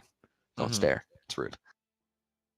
And eventually they do move on. And you are marched into the central tent. Inside, there are two kobolds. One is a more elderly kobold with a long piece of wood with its gnarled at the end. And this is real wood. The other one is a slightly shorter kobold, but he is wearing a helmet, a bronze helmet, and there's some actual armor. He is carrying a proper sword as well. And they seem to be discussing something in their language that you don't understand. Okay. They don't notice you at first, but one of the kobolds that brought you in yips at them, and they both turn to you. And the old one addresses you. This is gonna be a hard voice. Hello, outsiders. How's what are you doing here? This is the kobold home. Why are you here? I say we were investigating some dead snails. A farmer had a lot of snails on his farm, and we noticed that they were killed by kobolds. And we asked, I say, do you happen to know anything about this? Yes, I does. Unfortunately, we's been the ones taking the snails, but we has no choice. Why don't you have any choice? Great One insists. He tells us hunt snails. He needs much shell indeed. We can't tell the Great One no. Who is the Great One? He is with big kobold. How to explain? Lots of kobold. Yes, lots of kobold west. Many kobold. Big army.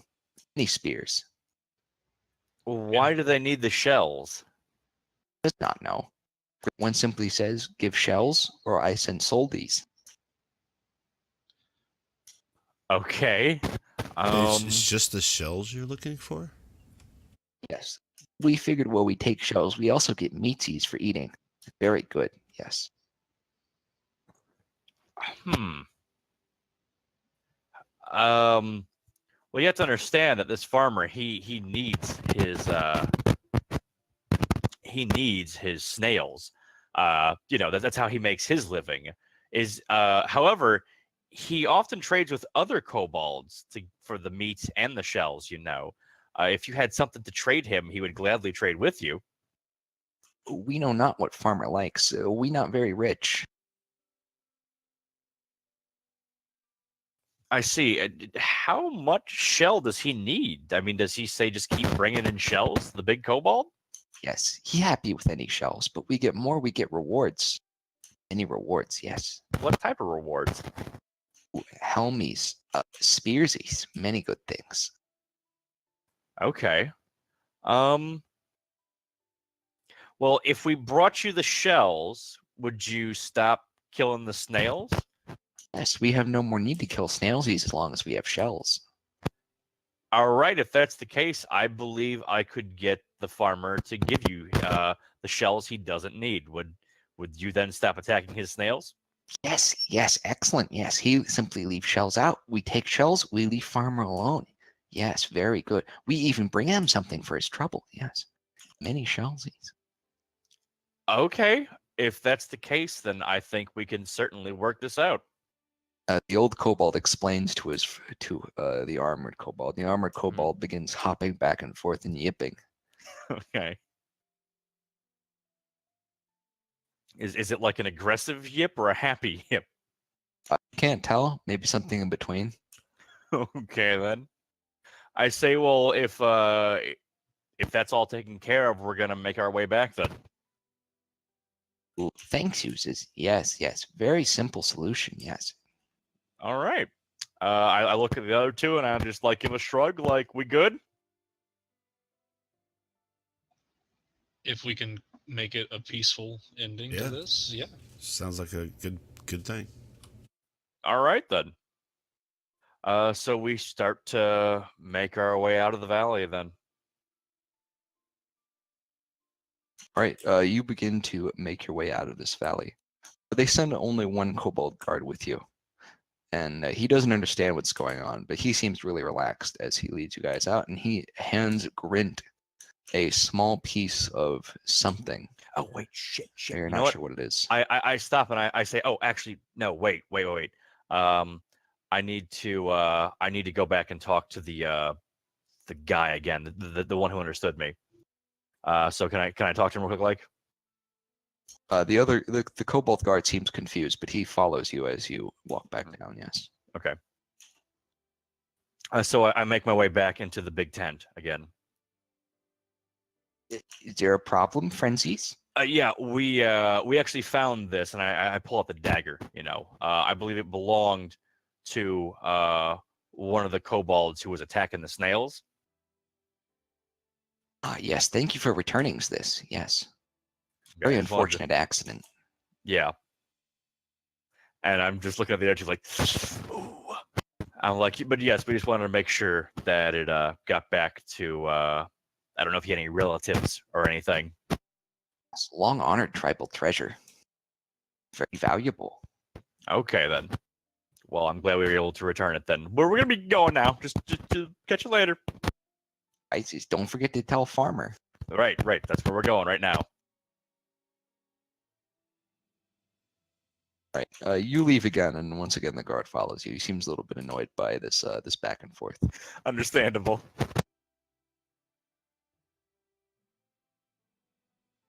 And Letra, I think we're getting a little bit of a noise on your mic. What do you mean? Like static. Yeah, it's just like It's like clicking, sputtering. clicking a lot.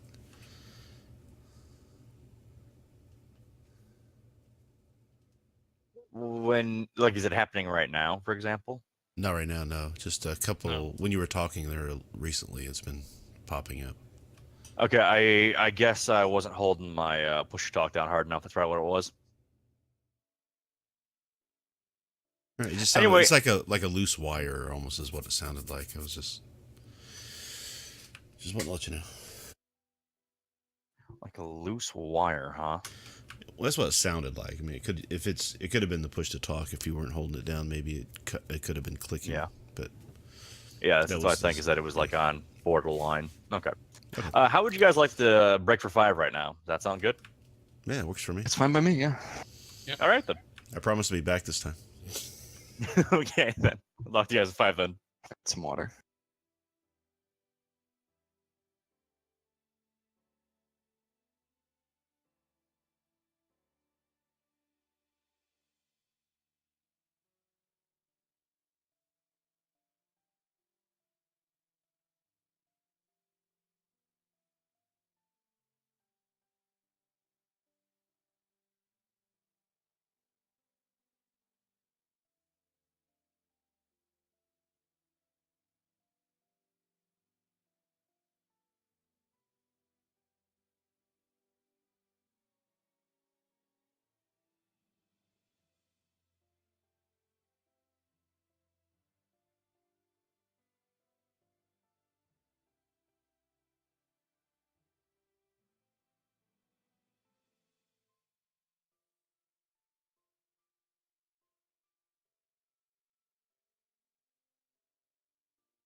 All right, I'm back. I am here as well. I never left. It's Guess we're easier to waiting tell on when Rosello then. it's easier to tell when you're back now. I never left either. Oh, okay then. All right.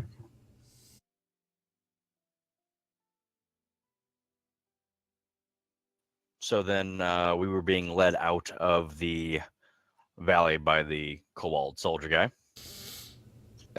You're in the middle of being led out of the alley by the Cobalt Soldier right now. Not alley, valley. Once you're at the end of the valley, he leaves you, and you just continue walking it back on your own.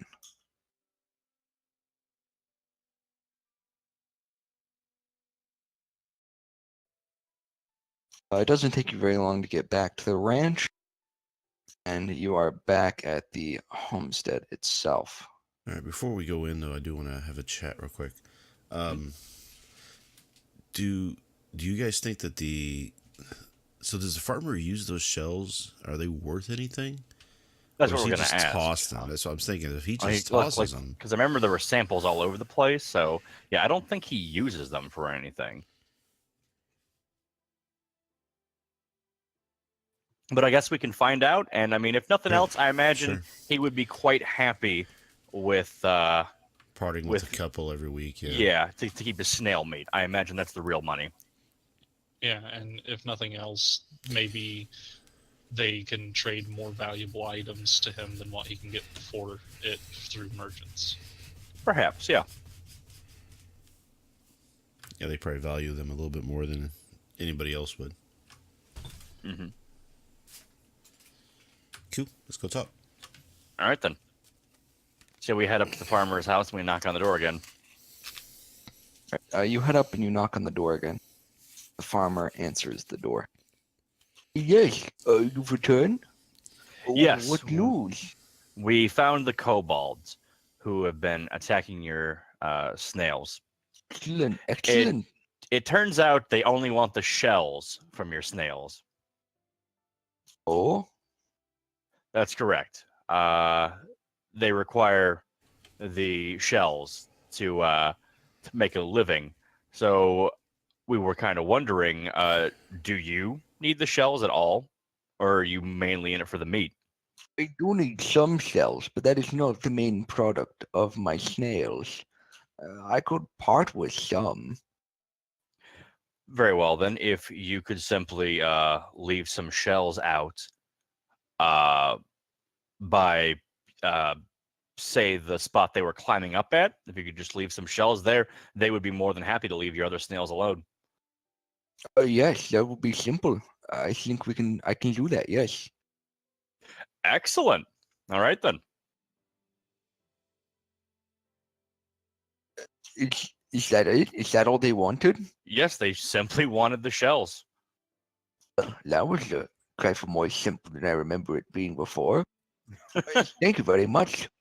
Would you, of course, I have your payment right here. Excellent. One moment. And he goes and gets something from behind the door. Yes, here it is. He hands you a bag of coins. And no, just a bag of coins. That's something else. Aw. He hands you a bag of coins. All right, do we need to get like And- this card stamped or something that it was successful? I don't know how the guild thing works, I guess. Yeah, how does that work? He takes it from you and he signs it. The paper. Oh, excellent.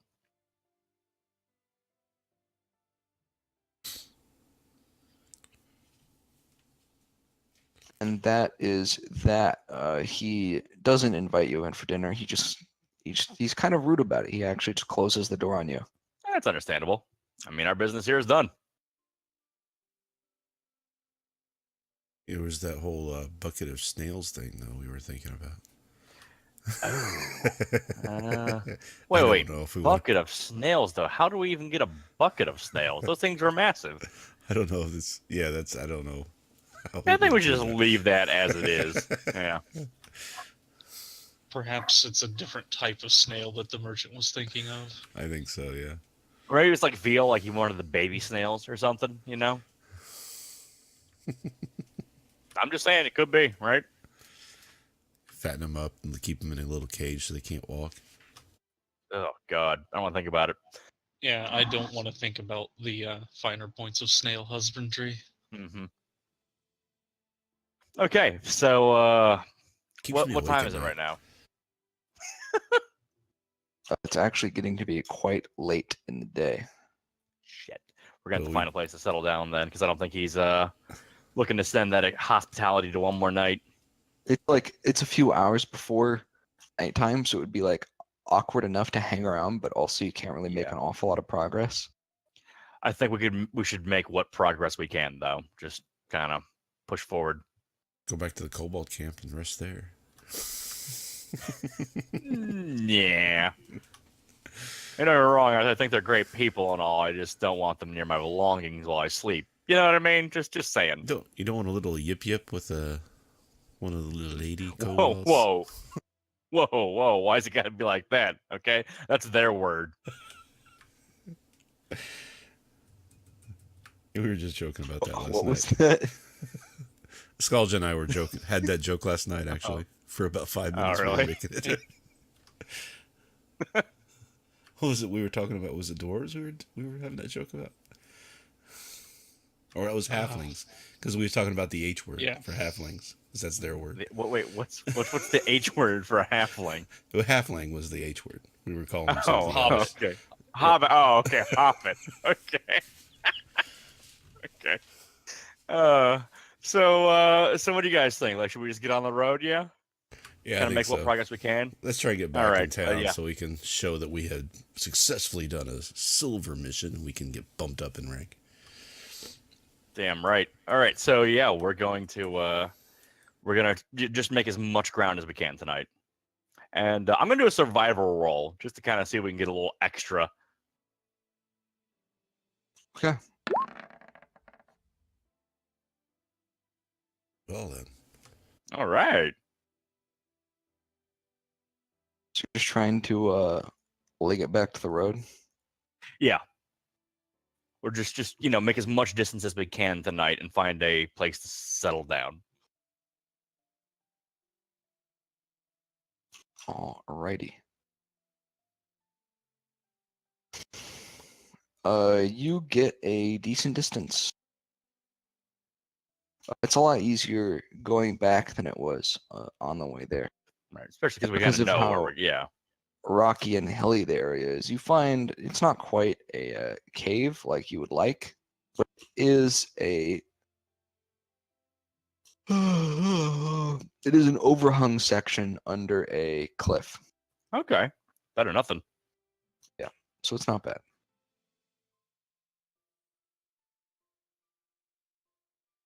Yeah. So I think this is as good as we're gonna get for tonight, guys. Let's bunker up then. Sounds good to me.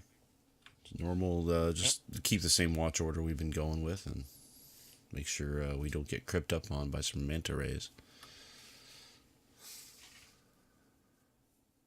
You continue the same watch order as before. Careful not to get crept up on by any manta rays. And Mhm. luckily, none bother you while you sleep. Nothing bothers you while you sleep. Oh my God. Watch is clear. It also might help that you're pretty close to where somebody lives and pretty close to all those snails.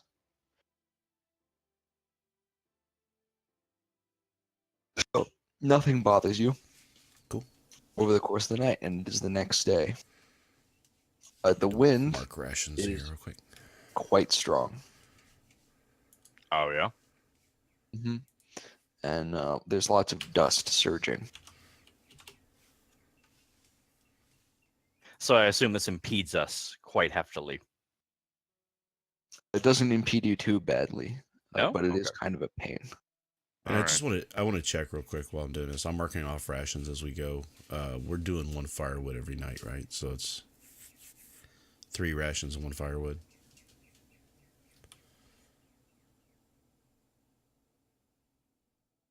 Riz? That sounds right. Yeah, because he gave you free dinner. Oh, so have you been doing a party rations thing? Yeah, I've got all the rations and firewood in my. Oh, okay. thing, Shit, I've been so- marking off my own rations and shit. All right. Thinking by party's much easier. Oh, I agree. 100%. Okay. Yeah, we've got 33 rations and 11 firewood left. So Okay.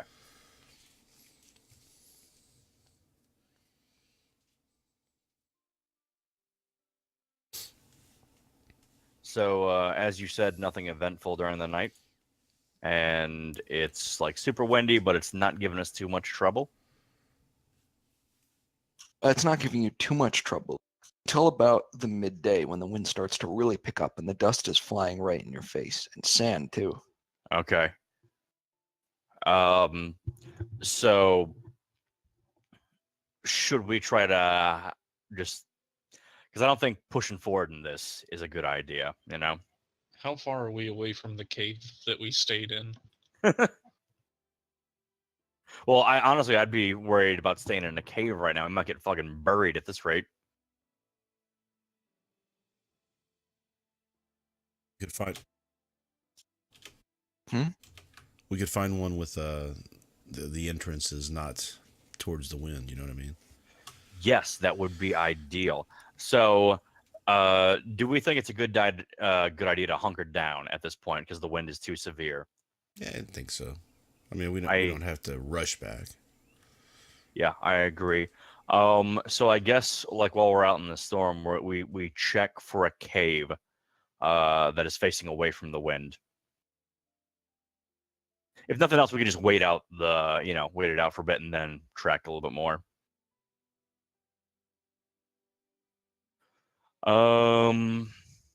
So I honestly think we should all look for a cave here if we can.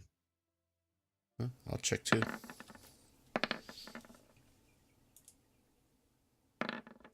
Woof! I didn't find a cave. I don't think. No, you did not. Or worse, you did. Yeah, oh no. It's like, yeah, guys, this is great. It's kind of moist, I think I stepped on something, but is the cave closing? What is that? So you find what appears to be a perfectly suitable cave. It's the perfect height, facing in the right direction. Everything looks great. Wait, what? Which Is roll it- was that? Oh shit! Oh no! Is Oh there no! is there the body of Boba Fett sitting in it? Yeah, right. Like, Yeah, Braun finds an excellent cave. He calls you all over. okay. Shit. I want to roll a perception check.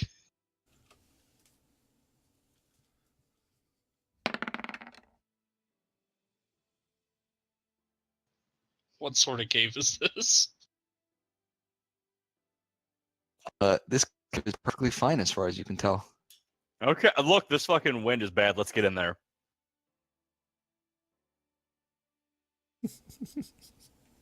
Okay, so we get inside this cave. What is the interior like?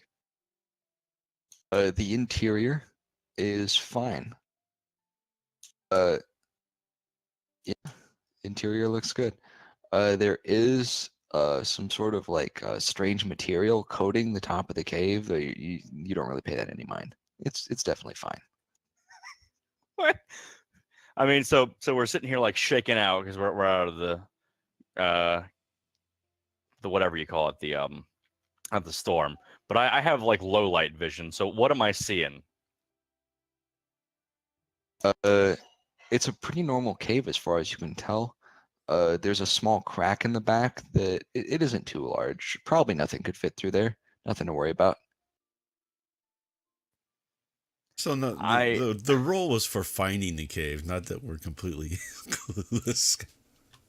Yeah, right. Like it's like I get it. It's a shit cave somehow, some way. But let's think about this.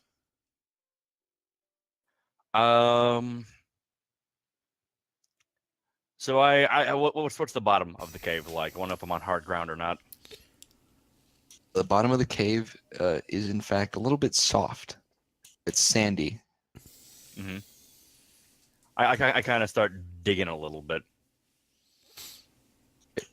You dig a little bit, and it seems that something underground. You upset it, or you upset either something that was living there, or you upset the ground itself somehow. The structure under the bottom of the cave by digging there. Uh-huh. Sand starts to see. suck through a small hole that you made. In a Really? bit of rock, yeah. And there's more and more of it. And the pit's getting deeper and deeper. I'm like, guys, I don't like this. We should get out of here. Something is not good. Braun also notices this going on. And doesn't show any signs of stopping. If you had to guess, probably the floor of the cave collapsed somehow. Yeah, right. something Yeah, underneath. and so I'm like, guys, this Leg it. there's like a collapse or it's quicksand or something. We need to get out of this cave. All right, I'm legging it. Yeah, like I'm like, get the I'll hell get out. out of there as well.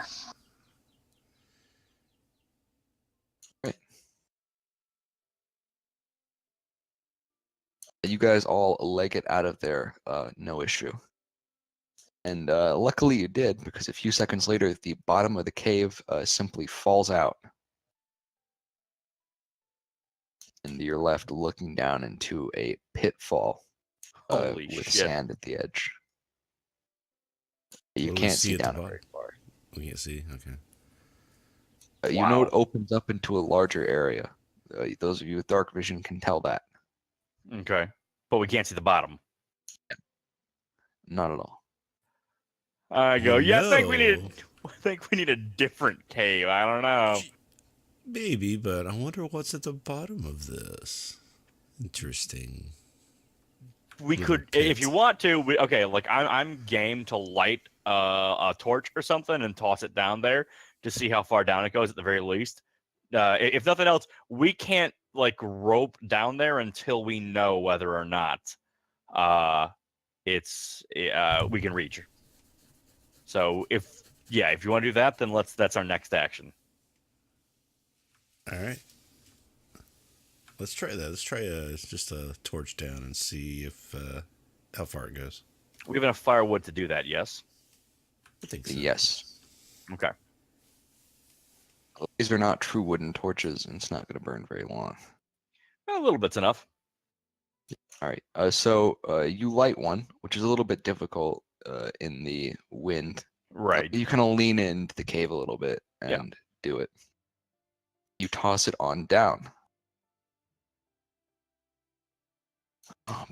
This is a very, very extensive tunnel. It's not that it goes down a long way, but it immediately slopes and the torch simply slides out of sight in a different direction. There could be anything down there. I think I'd take my chances with the wind for now.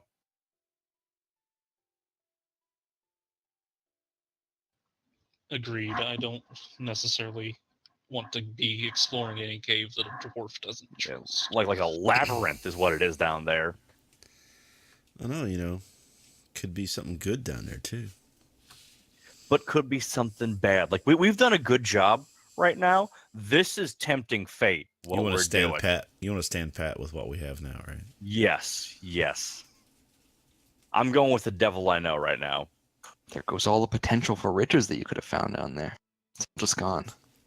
I understand that. I think that we're not in the best position for spelunking, though. Like we're on our way back to town with a little bit of money we made, doing good.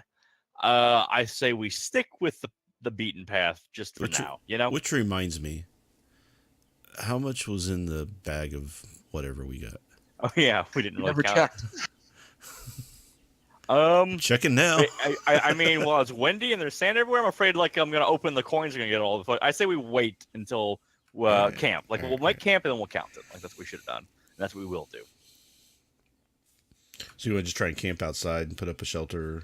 Not just A yet. lee, or- There's still a couple of hours in the day. Like I say, we should keep pushing, see if the wind lets up. It might, and then we can find a camp easier. But yeah, I'd say just keep pushing for now.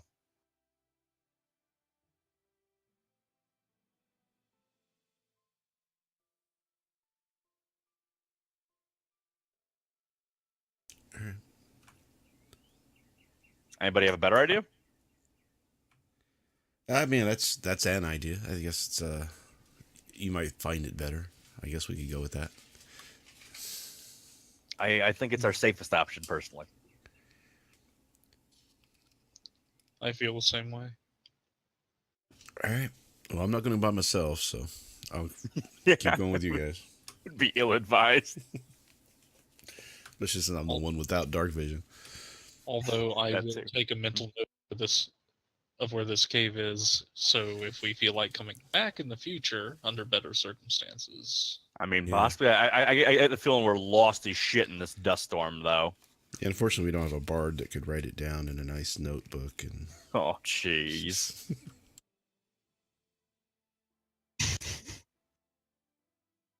Okay, so what right. exactly are you gonna do here? Keep pushing. Yeah, we're gonna keep pushing in the direction we were going. You are just going to push through the sandstorm.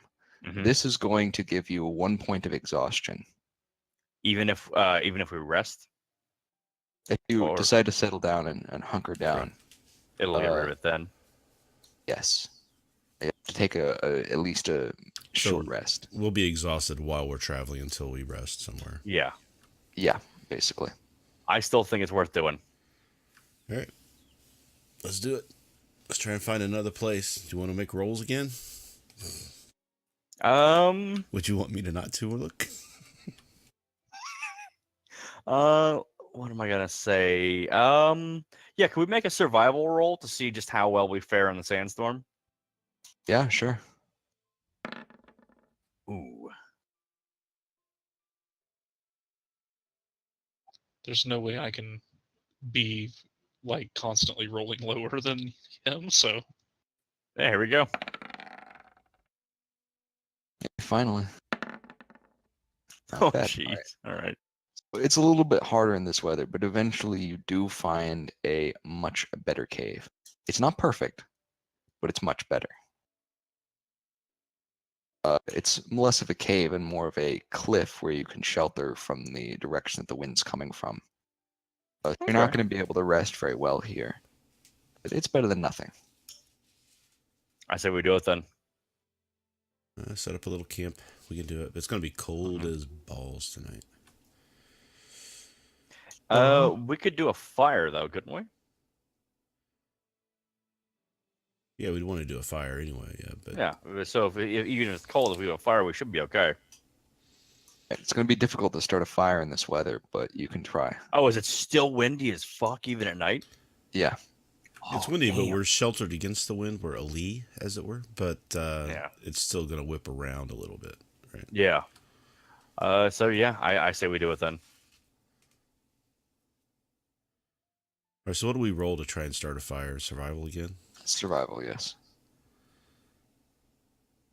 Who wants to give that a go? All right, I'll do it.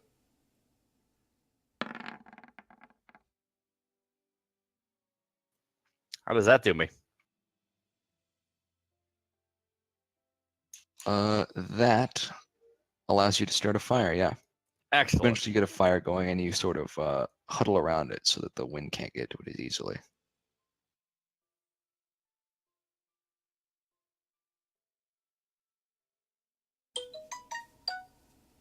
Though you actually no, you do not have any trouble keeping the fire going. The fire is going quite nicely. And you are all ready to go to sleep. All right. We use same watch order and Mhm. do the thing. yep.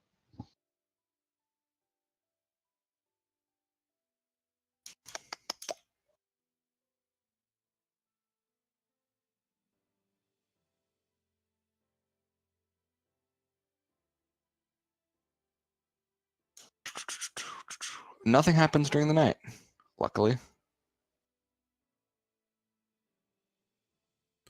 So is the wind died down a little bit in the morning? Wind has indeed died down in the morning, substantially, as a matter Cool. of fact. How much is in the little baggie that we got? You check the pouch full of coins that were given to you, It contains 50 copper pieces. That it? That's it. All right.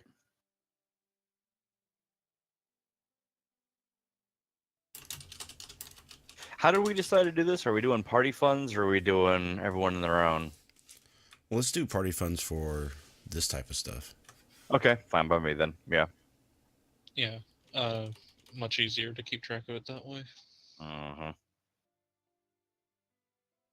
And I keep track of it with the rations and firewood and everything. All right. Okay, so we have 50 copper, which is nice. We will, I guess, keep trekking back towards town.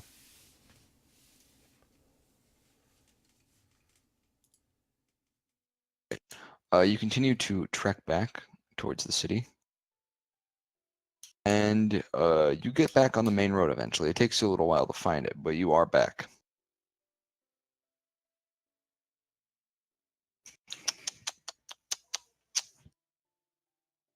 The day overall is uneventful. It's another sunny day. Though no breeze today, it's just exceptionally warm. Scorching, in fact.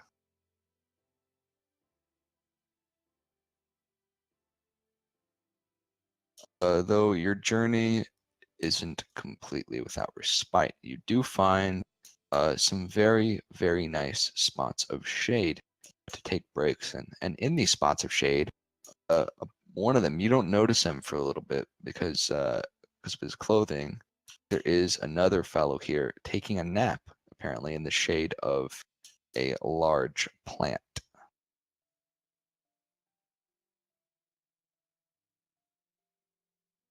So we just see him sleeping there. He's just chilling. Oh, and I'm pointing to him like, should we bug? I mean, we should just leave him, right? Like, let him sleep. He probably needs his rest.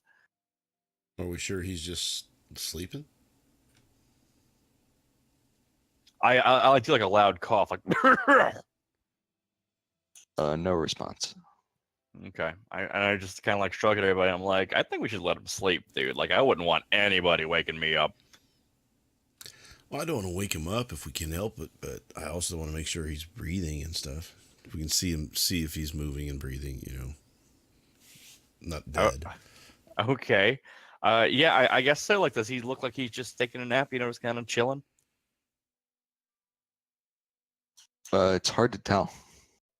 Is it? Like, I mean, is he like hands behind his head, or is he like, like one fucking arm over his stomach? Like, yeah, like what? He's got both of his hands on his chest and his hat over his face. Yeah, that seems to me to signify just taking a nap and do not disturb. Right, but if his hands are on his chest, we should be able to see if it's rising or falling. Okay, right? is he breathing? Yeah, is he breathing? It's once again, it's hard to tell. I'm gonna He's roll a really perception. spindly guy, and he has loose clothes, so it's like it could be the breeze. Right? Yeah. He really fine. What was that? You can tell he's fine. Okay. It's as So- far as you can tell from just knowing that he's breathing. You know what? Nah, you know what? Screw it. I am gonna check him for wounds or something. Like, let's have a look. Like, he might be hurt. So yeah, Right. I am gonna walk up to him and I'm gonna lift the hat up at the very least. Just gonna walk up to him and lift up his hat. Yeah. You walk up to him and you lift up his hat. And the gentleman underneath is a human fellow, frowns at you. Excuse me? I said, "Oh, I'm sorry, sir. I was just checking to see if you were okay. I didn't know if you were simply taking a nap or if you were here because you were hurt." It's Williams. Oh, Get him. God. Sorry, Come on. had a momentary lapse. So I say, are you okay? Yeah, last time I checked I was just fine. Oh, why are you here? What day is it, actually? I And I look at the other two. I'm like, I have no idea. Why are any of us here? Yeah, right. I say, well, sir, we're simply traveling to the nearby town. We were merely taking a break from the heat. Really? You're traveling with a dwarf? War's over then? He's kind of just talking over Grint and to the others. I mean, I'll let you guys field this one. So do I know what he's talking about? The war? Is there actually a war going on that I would know about? Not as far as you know. Let's say, don't believe there's a war going on. So yeah, we're traveling with the dwarf. What do you mean there's no war going on? The war's been going on for probably 50 years or more. Well, I might be just out of the political arena, but maybe you could tell me a little bit more about what you mean by the war is going on. What Okay, kind so of I'm war? doing an insight check to see if he's fucking with us or maybe like stalling with us, or if he has like heat stroke or something. He's delusional. He's being blatantly transparent. So I think there's something wrong with him then. Could be a multitude of things. This war, who is it between, by the way? Tell me more about this war. I haven't heard about this, and I really am kind of interested now. The great nation of Tarnafost and the dwarves, of course. The dwarves in the mountains.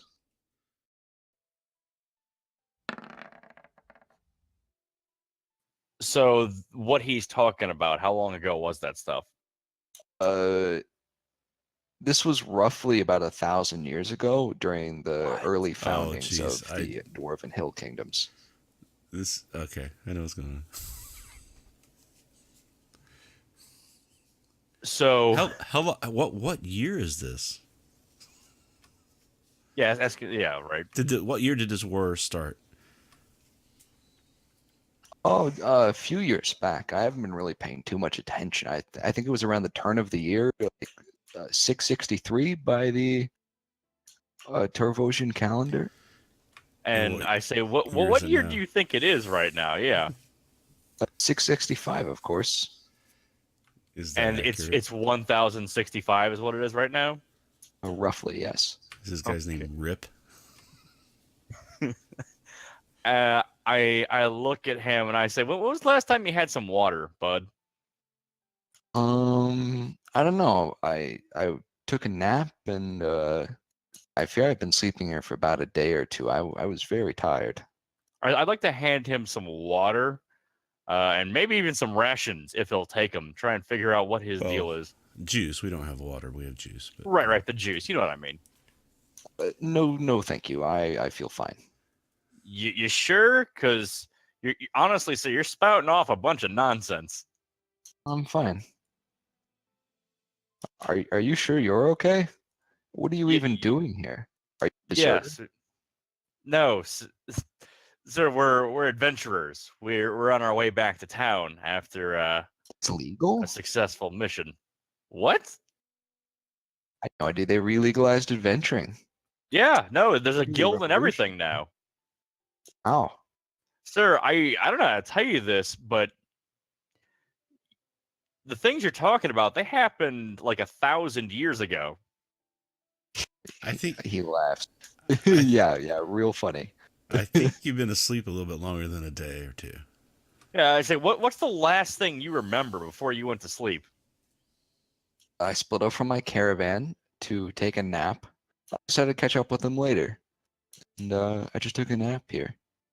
You guys just woke me up quite rudely, I might add. This plant he's next to, what is it exactly? Like he's sleeping against. What is this plant? This is a large, very large, gnarled, like dead tree, basically. And it's a real tree as well. Which is rare, right?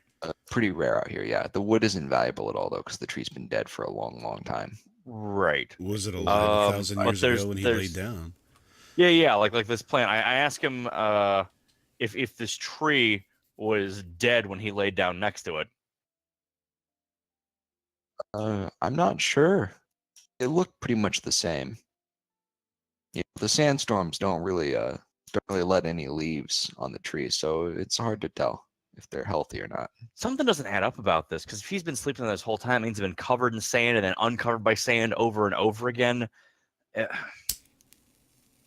Hmm. Yeah, you think he would have died by starvation or thirst Yeah, long something. ago. I mean, there's something unless there's something magical at play here. obviously. And so I'd like to inspect this tree, just make sure it just looks like a regular tree. There's no like runes inscribed on it or something. Okay. I'm What do you do with this I'm gonna tree? do an Arcana check. So I'm gonna do. You do an Arcana check. Something is going on here. The air tastes of magic. It's that like electrical feeling in the air, Yeah, like during a okay. thunderstorm. Mm-hmm. I got you. Yeah, and so I'm looking at the other, and I go, "There's something at play here. There's some kind of magical element going on here." And do I don't know the source of it. Like, do I think it's the tree or the guy, perhaps, or is this just like a miasma type deal? You're not sure. Your Okay. roll is not Yeah. high enough for that. My Gotcha. concern is if we stay here very long, are we going to get caught up in the same thing? I Yeah, don't think yeah, I want to exactly. be here. I'm almost ready to just say good luck and walk away. Perhaps. I I'm gonna try and convey it to this guy. I'm like, sir, I think you have fallen into some sort of magical trap or something that has caused you to sleep so long. There's something not right here.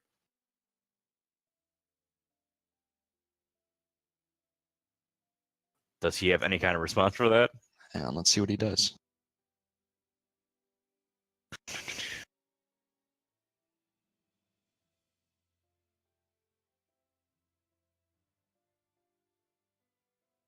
Oh, okay.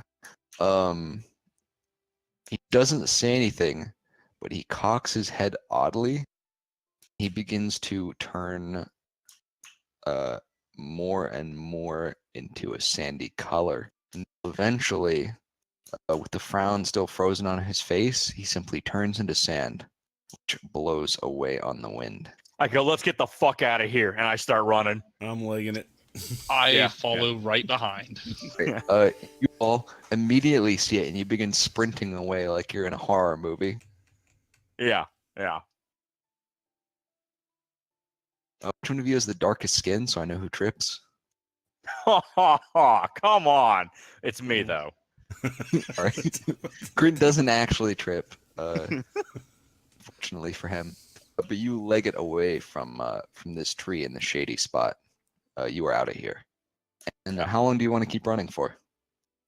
What do you mean how long? Until we get back to the road or whatever. Until we're you're not already able pretty to run close to the anymore. Well, Like just- spitting distance away from the road. I'm yeah, I keeping just going. run to the road. I'm I going just further. get to the road.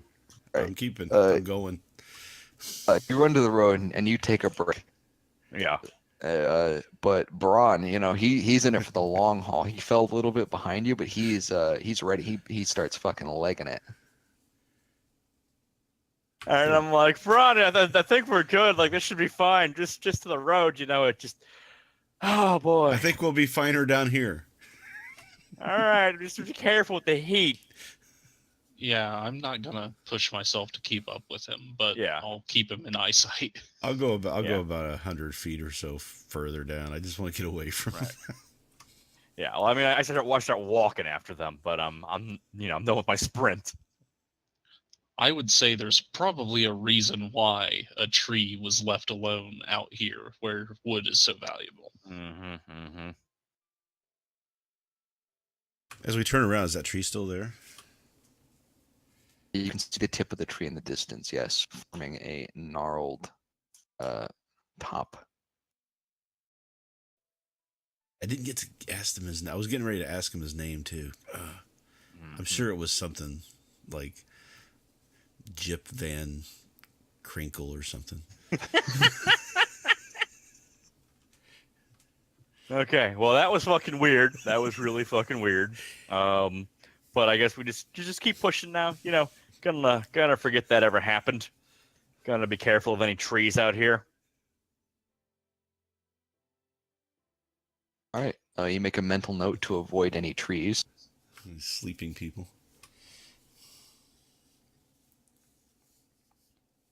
Like, how weird is that, though? Like, someone else must have stumbled over that tree within 1,000 years. Like, man, nothing about that adds up at all. I just don't know if that tree even existed yesterday, or who knows what happened. Yeah, right? I Don't just recall I seeing don't. before on your trip. I just, as far as I'm concerned, nothing happened, and we're fine. I think it could have been a spirit or something. Maybe we had the heat stroke. Shit, you might be right. Yeah, actually, I'd take a moment to definitely chug some water there, just to make sure. He could have been a mirage, right? You chug some fruit juice and you feel a bit better. Mm-hmm. And again, that'd have been a shared mirage, so that'd have been hallucination, weird. Yeah, like what the hell? Big groupthink syndrome. One of you points out something you saw, and then the others suddenly see it. Yeah, they're like, oh yeah, no, totally. He's got like a bomber jacket on. What? Yeah. Right? I don't know what you two were running from, I say with a big smile on my face. All right. So yeah, let's just keep traveling on. Yeah, like let's forget about it. Let's just moving on. Right, moving on. Right.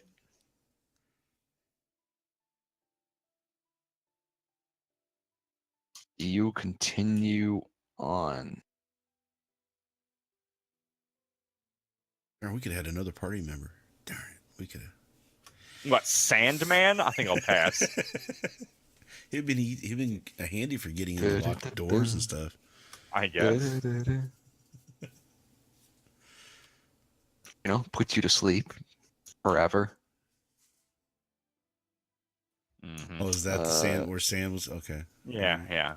It's the Sandman. I was thinking more along the lines of the, Spider-Man villain. It's such a trope at this point, right? All these Sandmen. So, does anything else happen then? The Union at this point. No. The rest of your day's journey is quite uneventful. You pass a soldier patrol, but those are pretty normal to see this close to the city. They're just patrolling along the areas and the farmsteads near the river. Things start to get more busy the closer you get to the city.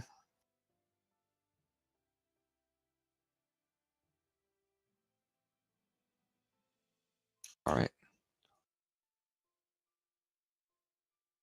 Do you want to do anything else before you carry on? Nope. Just want to head into the city here. Get back and slap down that piece of paper in front of the guy and prove our worth. Yeah, All let right. him know what's up in Silverville. Where? Silverville, the town that we run, because we run this silver shit. I think we should be gold, but we'll take silver. We'll see. Well, maybe a couple more silver missions. I don't know. King of Silvers. Mm-hmm. Top kid in the special ed class. That's about right. You guys. All right. Anyways, you carry on. Pretty much ignoring everything that you don't need to pay attention to.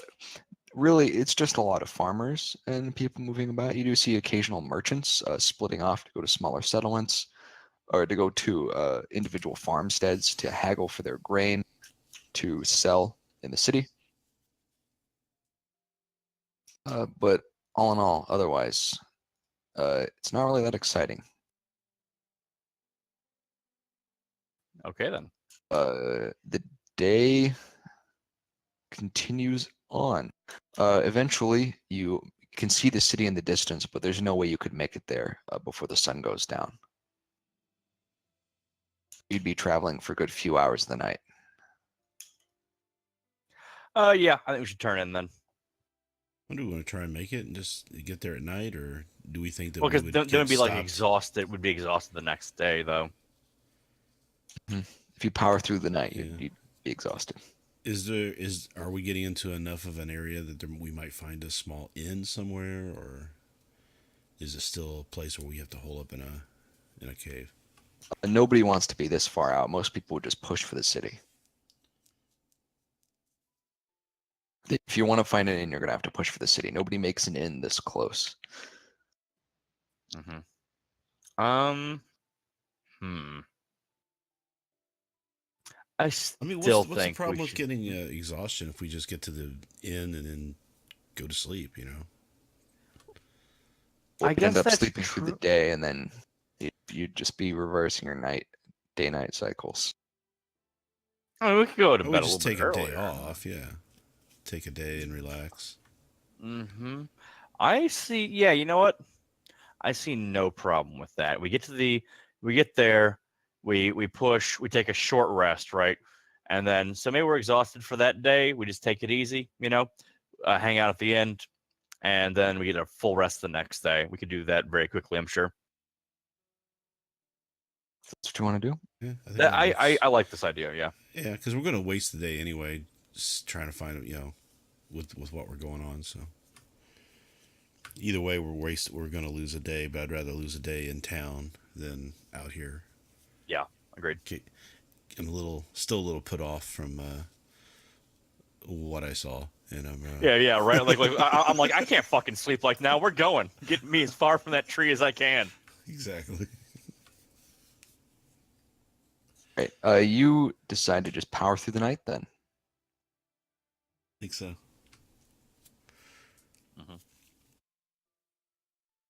That sounds And- good to you, Esky? Yep. All right, then let's do it. Right. That is what you do.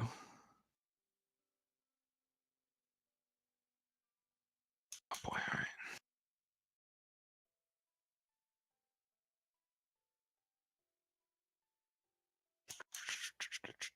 right. Nothing really happens. The guards, surprisingly, leave the city open for the night.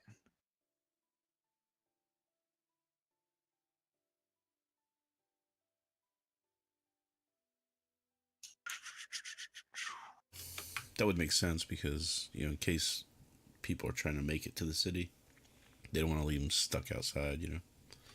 So it's a harsh environment. Mm-hmm.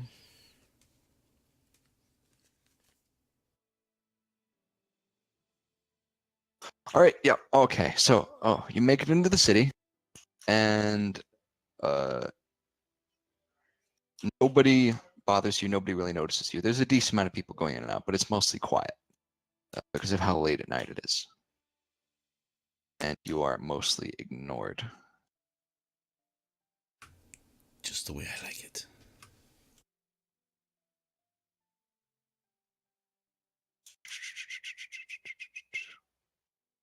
Nobody's there to greet you. Though you can make your way back to the guild hall. That would The be guild ideal. hall is also where we'd probably spend the night, get something to eat, spend the night. Yeah. So yeah, let's head there. You make your way back to the guild hall, which you know your path quite precisely to right now, and it's still busy, even late at night, No kidding. or rather early in the morning, which is when you've arrived. Right, it's like 5 a.m. or something.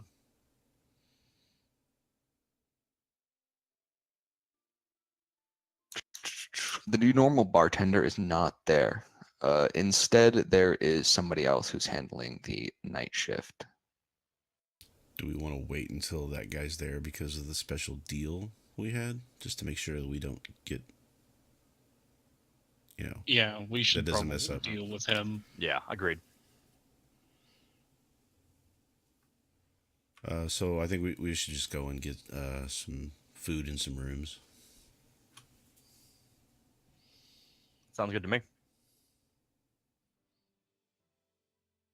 All right, so we'll approach the backup barkeep and get some food and order some rooms for the three of us. All right. You approach the backup barkeep. This frazzled-looking woman greets you. Hello there. What can I do for you? Oh yeah, we just had a long journey on the road. Just would like to get some food and rooms for the three of us. Of course, my friends. Are you members? Yes, we are. And we show them the thingy that we have. Lovely. That'll be 1 copper for a meal and 1 for our room. Okay, here we go. And give her 6 copper. You give her. I assume you all pay. I'll pay Everybody's for gonna it. try to. I'll pay it for it out of the party funds. So Yeah, you pay for everybody's room and board out of the party funds. You are all given room keys and also given meals. It doesn't seem like you have any choice tonight. It seems like they're mostly just giving you leftovers from the day. yeah, it is what it is. Good enough. It's no snail, but you know. Yeah, it's no snail, but it's better than nothing.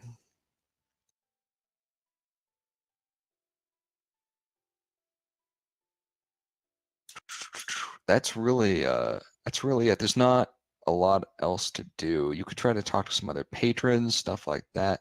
But you guys are all very tired. You are currently exhausted, so I you think will we have the would- penalties for 1 point of exhaustion. Right. So yeah, I think we should get a rest in. I don't know if we want to do we want to do a short rest and then talk to the bartender and then sleep again tonight, or do we want Yeah, to? I think we should talk. Yeah. We should short rest, piss the day away, come at it strong the next day. Right. So tomorrow, while we're on exhaustion still, I would like to go and see if we can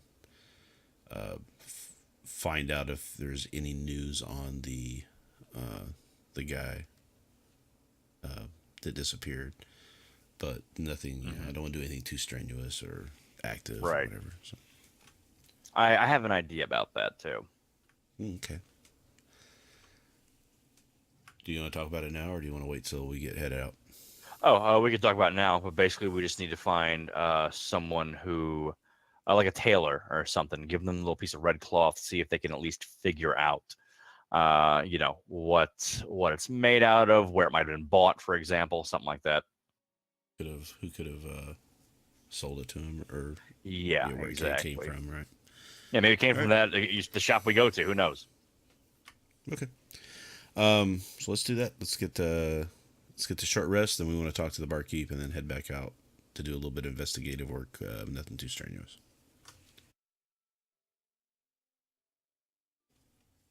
Alrighty. Hopefully. Jump by bandits while we're out. Some.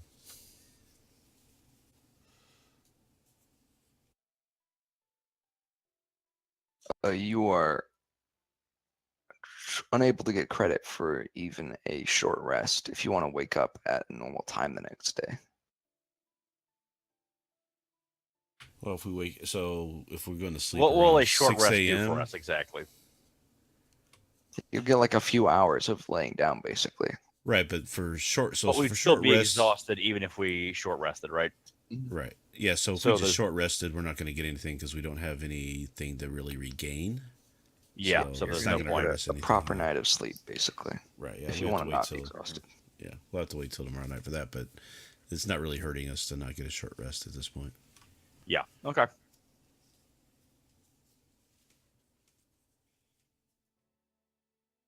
So what exactly does exhaustion do? What's the whole penalty? Let me find the exact penalty.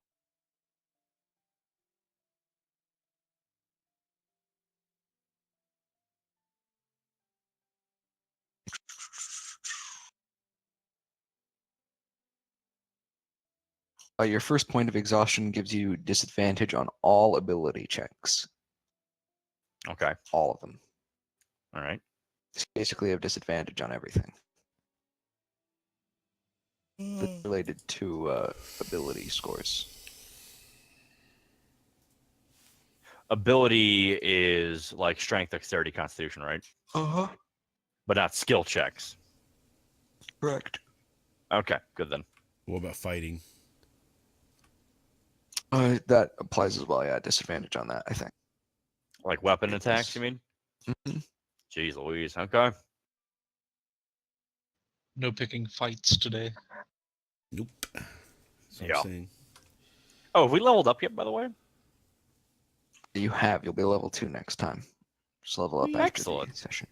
That's fine by me. Level 2 and haven't swung my Okay. sword yet. So, what do we want to do exactly? Do you want to? Well, first thing I want Like, to do honestly, is just want talk to to the stay new in. barkeep. Hmm? Talk to the, Okay, the yeah, barkeep, yeah, and get the deal done, and see if we can get another job or something. Gotcha. That sounds good. All right, let's do that then. So we'll sit around the tavern until we see the barkeep that we are familiar with. Right. You sit around and wait for him to reappear, basically.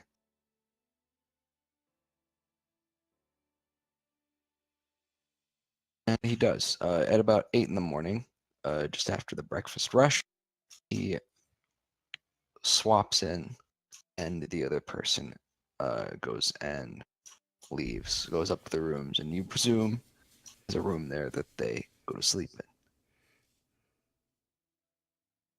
As one would. It's your normal guy now. All right. Do you want to take that Latros since you made the deal to begin with? Did I? Sure. Yeah. Yeah, I think it was you who had to kind of,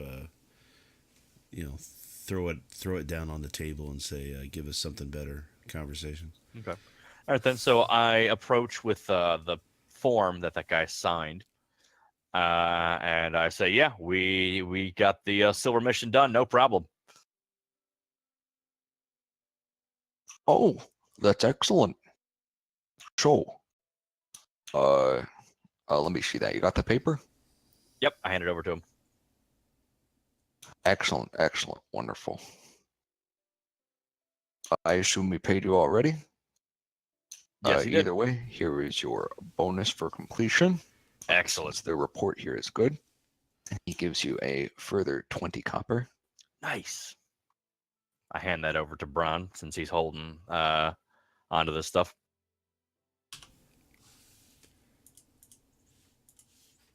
Yeah, I'm holding. Mm-hmm. He's holding my pieces, copper pieces, Pieces of copper. as some call them. Yeah, sure. So I say, now that we've completed a silver mission, does that mean we can complete more silver missions, or what's the deal there? Yes, I consulted with the rest of the guild members and well, the other ones in the council, and we've decided that you are eligible to move up to silver. So hand in your tokens, and I will distribute new ones. Sweet. Yes.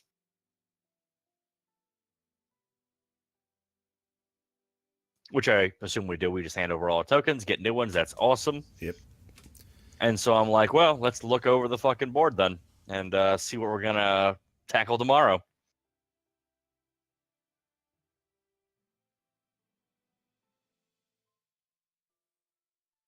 You want to go take a look at the board? Yeah, I don't think we don't have to worry about ability checks here. So, yeah, exhaustion's not going to affect us. So let's go ahead and take a look. So can we do like we need to do like an investigation or perception check on these, or just read them over? I mean, they're on a billboard put up I there for people know, to yeah. see. I assume we can just see which one the silver missions are, right? Yeah, but sometimes there's ones buried under other ones, or other people are holding them, and you want to like investigate and see if you're missing something. All right. So an investigation check, or would a perception check work? Investigation would be like taking things off and like sorting through them, putting things back on, whereas perception is just kind of like looking at everything. All right, I'm going to do a perception. If Observing. somebody else wants to do an investigation, I'll do a perception real quick.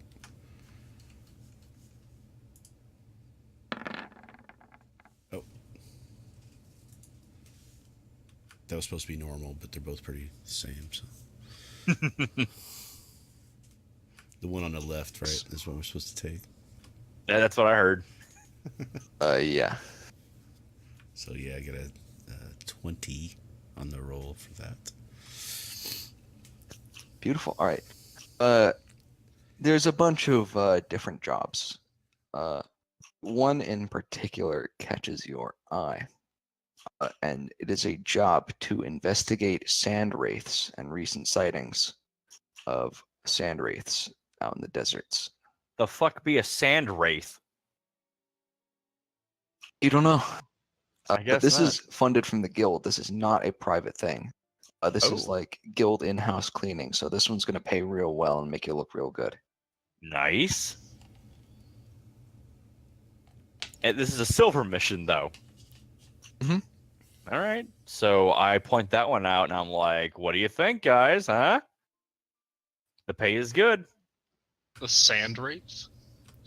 I wonder how fond they are of afternoon naps. Oh. You think maybe it? Nah. I mean, I'm sure that. He turned into sand. Right. I bring the fucking I rip it off the board or whatever and bring it over to the guy, and I go, what's this all about with the sand wraith? What is that? The bartender. I mean. Yeah. Oh, we've had the recent sightings of sand wraiths. What is a sand wraith? They appear sometimes as like a person or an object or an animal, and if you interact with them for a little bit, usually they'll eventually turn into sand and leave. But sometimes they attack, or they'll place a curse on the person who says the wrong thing.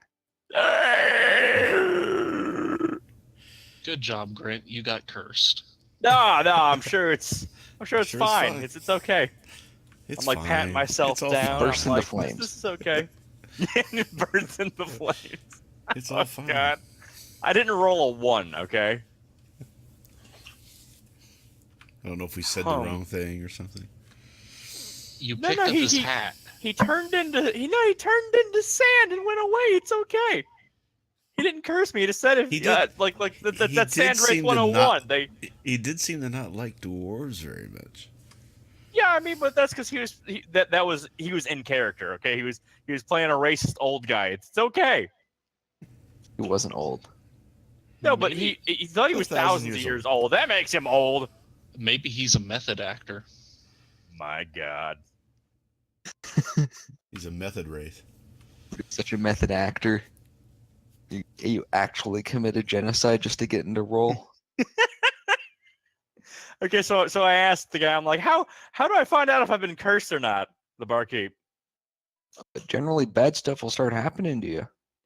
Yeah, Oh, no pretty easy to shit. But I tell. mean, like, surely there's like some kind of test or something. Like, he could put me in, I don't know, coconut oil or something. If it turns green, I'm fucking cursed or something, right? If you float in a Superstition. pond of water, Superstitious fellow thought that he found he called her a lady of the desert. The next day, he was all drained of all his water. We found him the next day, all shriveled up in his bed. Pretty awful. Yeah, that sounds pretty bad. Anyways, this isn't a task to go and mess with him. You just gotta see if they're there, you know? Well, hold on. Oh, We've I already think- run into we've- one, sir. yeah, I think we can I've already complete this found one. Yeah, like this is why I'm freaking out, because we ran into one. A guy we talked to. He thought he was in he had the year all messed up. He thought he was from 1,000 years ago. He was talking about some war with dwarves or something. And then when we pressured him on it, he turned into fucking sand and blew away. That sounds similar to the reports that I've heard of them. They often recall or ask about events from around the person that they're imitating lived. It's pretty normal. Wait, how do they know which person to imitate, dude? Like, do they take people's souls or some shit? We don't know. They're a mystery of the deserts. Yeah. So what do you want? What is the? I'm like waving the piece of paper. I'm like, what the hell do you want us to do with this then? Go out and see how many you find. You Well, want we me to just found start one. counting? Basically, yeah. Okay, so I'm like looking at like what's the direction say on this thing? Like, where does it tell us to go exactly? It says patrol along both the main roads for a few days in both directions. See if you find anything, and then come back. Well, we've done that. Here we And I completed this. I look at them. I'm having like a fucking Ghostbusters moment where I'm like, let's go get this fucker. Like, what if we can I don't know, like put it in a fucking bottle or something, you know? Like that's what do you think? I think we can take this thing. I think we should just say we have completed this task and we would like the payment for it and move on to the next one. I don't think that's going to go over well. I'm fairly certain they'll want additional encounters and information. So, how much of. If we had just not said anything, we could have just spent the day sleeping and come back and said we did it. I ask him how dangerous does he think this thing is exactly? Like what kind of proof can we possibly bring back to let him know that we did this? Well, sometimes, whenever you exercise one, I guess you'd call it, they drop this little like a ruby thing. It's hard to explain. It's like sap. So we Like, have like to go back and crystallized sap. see if there's some crystallized sap on the ground next to that tree. I was about to say, yeah, let's go to that tree and find this bastard. Okay. But not today. God, not today. It's part of the reason we're so fucking delirious right now is because we haven't rested properly. You decided to sprint home instead. Yeah, we were so fucking spooked we just ran home. Like, what the fuck was that? I ain't never seen some shit like that. Ain't nobody said no shit about sand wraiths.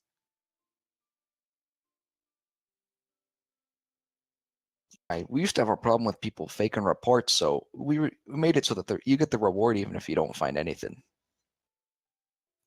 All right, well, we'll go back out there and give it a shot. There's no guarantee he'll still be there.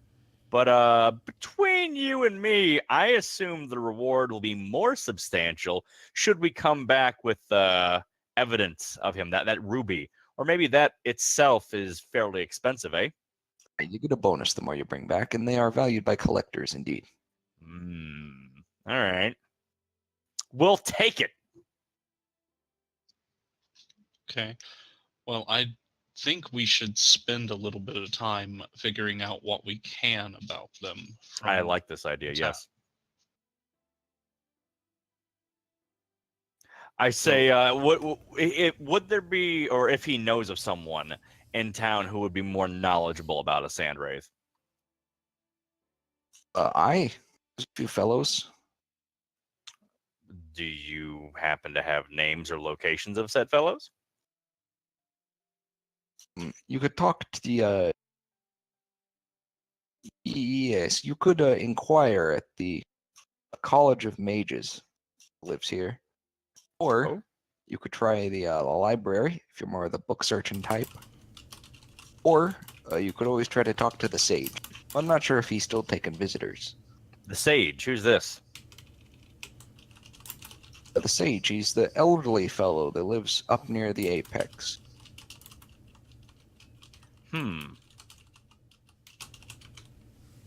Wait, what is the apex exactly? Are you asking him, or are you? Yeah, yeah. Let's say yes. It's the upper tier of the town. Okay. Okay. It's the fortress palace for the emperor. Oh, okay. So we would have to gain access to the palace, basically. No, he lives nearby. Oh, okay. How close is he to the merchant we were dealing with before that is missing now? You ask him about they were how close he is to that area. address. Yeah. It's the other side of the city, basically. You're going to have to wrap all the way up around the spire to the 4th tier. Oh, okay. So we could hit that on the way, though, right? Is it on the way, or is it we have to go way out of our way to do both? You have to go a little bit out of your way. All right.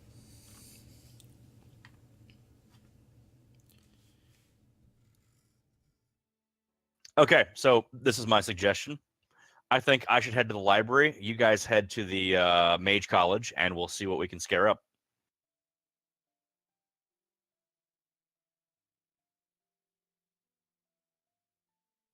Oh, we can do that.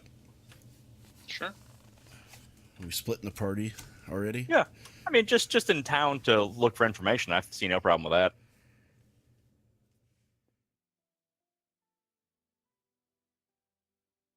Famous last words. Yeah, right. So Surely yeah, splitting up the party couldn't result in any negative outcomes. I would like to head to the library then and begin my search. It's always a good idea. All right. You split off from the others and head over to the library. Mm-hmm. Well, we'll go to the mage hangout. So I assume there's some type of librarian here, right? There is, as a matter of fact. Is he an orangutan? Okay, so yeah, once I get to missed the that one. library, I would like to That's a Terry approach. Pratchett thing. I would like to approach the librarian and ask her where I should search for information about. Well, I ask her about sand wraiths or anything close to sand wraiths. You know, ghosts, things like that, vengeful spirits. He instructs you to a section on basically just strange occurrences. Okay. He thinks of you as like a goosebumps. He like sends you to the goosebumps section, you know? Gotcha. I'm gonna roll investigation, see what I can find. All right.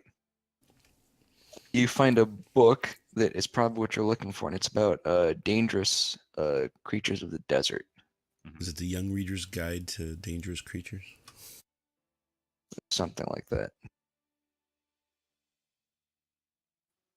And what information am I able to divulge from that? You are able to glean from this book. The sand wraiths are generally pretty rare, but they come in waves. It's very unpredictable. Sometimes it'll be a few months between a lot of them, or between a lot of spotting. Sometimes it'll be 50 years. Hard to tell. Usually it's 3 or 4 years. Mm-hmm. Does it have any other information on them? Not really, no. Aside from what he said. Nobody really tries to understand them. They're just a minor annoyance of the desert. That curse people, though. Yeah, unless you're one of the victims, then it's not very minor. Yeah.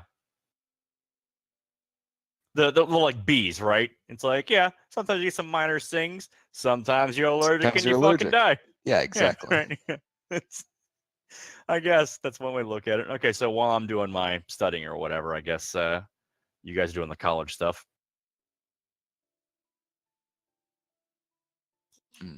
Also, while you're in the library, somebody else is browsing the section near you. Oh. He's not paying much attention to you, but he sticks out like a sore thumb. And why is You've that? seen him before, but you're not sure where. This is a tall elf fellow. He has like sand-colored practical desert clothes with clearly some kind of armor underneath, though it's covered up. Mhm. He has a crossbow strapped to his back and a long sword, a long curved sword, and not Oh, two-handed God. though. Uh-huh. This one is it is locked. And by locked, I mean the clasp has a lock on it, Huh, so okay. it can't be unsheathed quickly. I got you. Some samurai shit. Okay. No, it's not like a katana. It's more like a saber. I understand cavalry that, saber. but all right.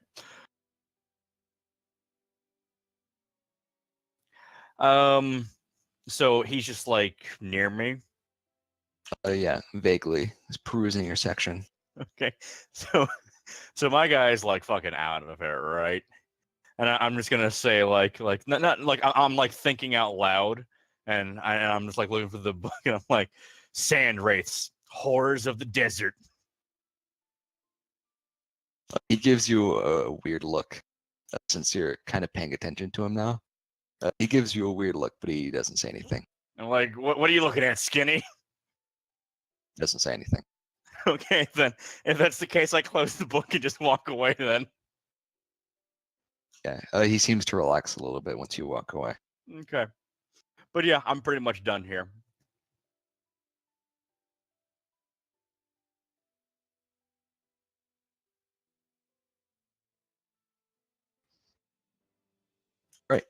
You close your book and you leave, and as you're trying to leave, one of the door guards stops you.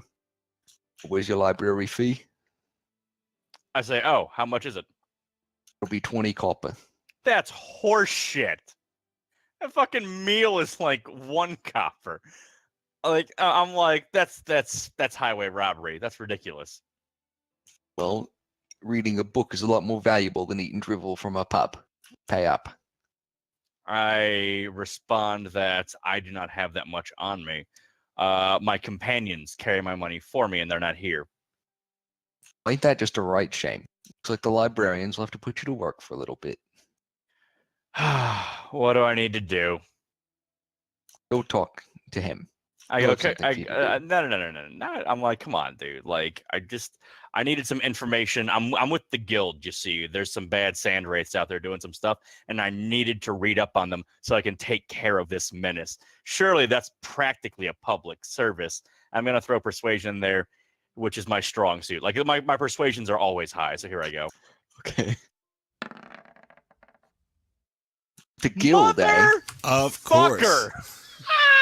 You adventurers tromping about like you own the place. Should have expected as much. Go on. Talk to him. You're not getting out until you pay your full dues. Make sure of it. Yeah. Okay. I just like walk away defeated. Right. You go back to the library. The librarian you were talking to before. Yes. What do you need? I'm never playing a fucking bard, dude. I'm telling you, never playing a bard. It just wouldn't go well. I say, yeah, I couldn't pay my library fee because my friends have my money, so I need to work here until I can leave. Oh, of course. You'll be sorting out the adult fiction section over there. Please just reshelf everything. Make sure everything's in order. Do you know about the decimal system here? It doesn't matter. Just line everything up alphabetically, and I'll fix it when you inevitably fuck up. All right, I will do the alphabets. Yes. Try not to get too dug into the books. Thank you. Okay, then.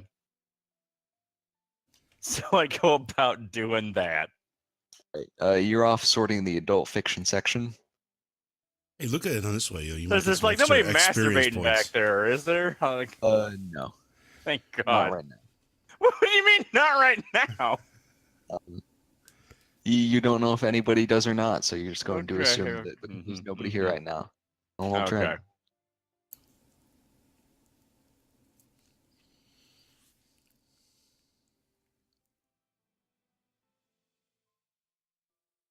So I guess unless you guys want me to narrate me shelving books, Well, you We got to should roll probably- for it. see how things are over at the Mage College, right? Roll to see how well you did. Let's see how well you did sorting out the section. Wait, fuck, what do I need to roll? That'd be intelligence. Oh, I was Pretty really average. hoping for a 1. God, You put them no. all in the wrong section. You've swapped all the books from one side of the library to the other. Wait, are you serious? Oh no, I'm just No, Oh, that's what what had had because been roll. rolled. if it had been a 1, okay. So Some mage comes searching for a spell book and he opens up a saucy book on I don't know. Yeah. Dwarves. He's like, close enough. Fucking walks out. Magical incantations, how to grow your beard. Same thing basically. Mm-hmm.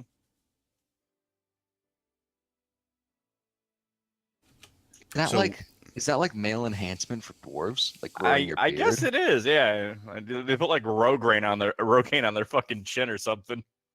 Propecia. Has anybody actually tried to put Rogan on their chin? What happens? I don't know. Should test that and find out for us.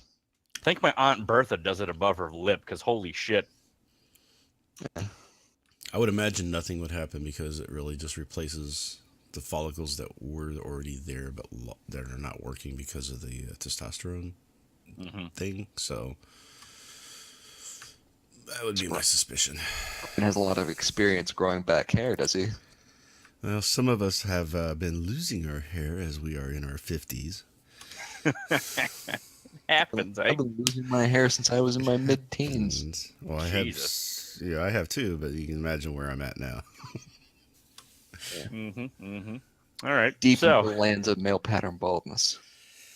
Unfortunately, it is a reality.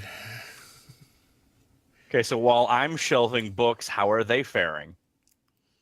They are trying to find the Mages College because nobody gave them directions.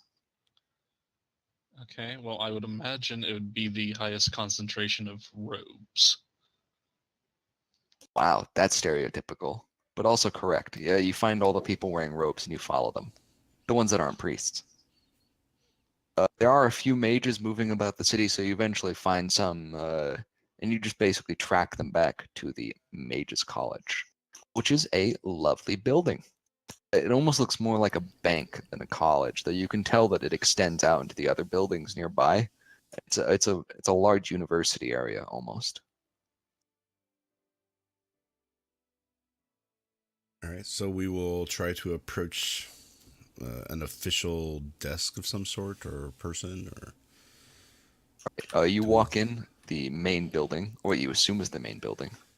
There are a variety of mages here, sitting at tables, basically listening to petitioners.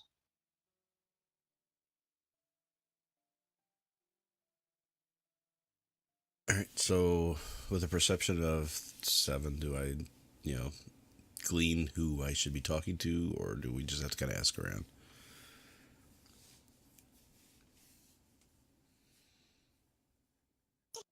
You're just gonna have to ask around. You don't know enough from that. All right, so I'll approach just some rando and ask, excuse me, we're just kind of looking for some information that we believe you might be able to provide us here at the school, and just wonder who we might be able to talk to about that. Excuse me. What is it you needed? He looks up from a ledger that he was occupied with. Well, we're trying to get some information about sand wraiths, and we were led to believe that someone here might have some knowledge about that topic, and we were hoping that you might know where we could go to find out where we could get that information at. Perhaps I could help. What is it? Sand wraiths. That's magical knowledge and inquiries. Is this for any particular purpose, or is this recreational? It's actually official guild business. Oh, yes, excellent. In that case, I will refer you to Master Thule. Go talk to him now. His office is 8A. All right. The one with the red door. You won't miss it. Red door. Got it. Thank you very much for your time. Yeah, we'll head off to try to find room 8A. I imagine they are marked in some way. They are marked. You find room 8A rather easily. This is a room with a singed door from, it looks like, many a magical fireball. Okay. We'll knock on the door. You knock on the door. Come in, please. Who's there? All right. So since he said come in, I'm going to walk you in and introduce myself. My name is Braun, and my friend here is Andarin Feldemar. Andarin. And we're just looking for some information, official guild business. We're looking for some information on sand wraiths. This short man with sandy blonde hair greets you. Oh, hello. So what was it? Sand wraiths? Yes. Yes. Terrible things. Yes, I'm our foremost expert in the Empire, of course, on supernatural happenings and mystical undead creatures. Yes, I'm the expert. What do you need to know? Well, I'm glad we found the expert, because what we're really wanting to find out is, do we have any knowledge, or do you have any knowledge on how they came to be, what their purpose is? Are they tied to anything that's going on that might be causing them to appear more common or less common over the years? Just kind of general information on that regard. He stops in place. How much time do you have? You've asked some very, very deep questions here, going into deep philosophical theory. Well, I have a few hours. I mean, I could sit down and just listen to as much information as you can give me would help us a lot. Excellent. And he instructs you both to sit, and he pulls out a large board, Because, blackboard, which he begins writing on with chalk. I know that our friend is just taken care of and he's got his business done and he's not needing us in any way. So let's just spend as much time here as we can. Excellent plan. So he drones on for hours, pretty much about theories about how Sandwraith started and this and that and the other. Basically, it boils down to they have a lot of theories, but nothing concrete because you can't really capture a live Sandwraith. They've tried many times. It's incredibly difficult. They got one, but as soon as they took it into the city, it just turned into sand, and the ruby shattered. It shattered So when it's- it came into the city. Mm-hmm. So it's a very hard thing to pull off. How did they capture it? Was it just them capturing the physical manifestation and they brought Yeah. it in as a person? Yeah, and yeah. It just hit it. Okay. They caught it in a box basically, and because the sand earlier that you guys confronted blew away on the wind. Right. That sand, they just put the dude in a box basically and shoved him in. And as he tried to turn into sand and leave, they just closed it on him. So when they opened the box in town, when he turned into sand, did the sand remain? Is that sand been kept and studied, or is that sand? Yep, gone now? it was mundane sand, and the ruby Nothing- was cracked, and there was nothing abnormal about it. No magical feel. So it wasn't the sand that was magical. Maybe it was the area. Is it could it possibly something to do with the area? We noticed we have actually run into one, and we noticed it was next to a specific tree. Is that normal, or is that do they just kind of appear randomly at other areas? Is there anything like that would be like, would there be like a tree near where other sightings have been? He says that the reports are too inconsistent. Nobody mentions trees specifically. Okay. It's a hard thing to tell. As far as more practical knowledge, have any of them been aggressive? And if so, how does one defend oneself from? Some have been aggressive, and if you don't have a magical weapon, your best course of action is to just run away. That's basically what he explains. All right, so it takes a magical weapon to do any kind of damage to it, is what we're saying.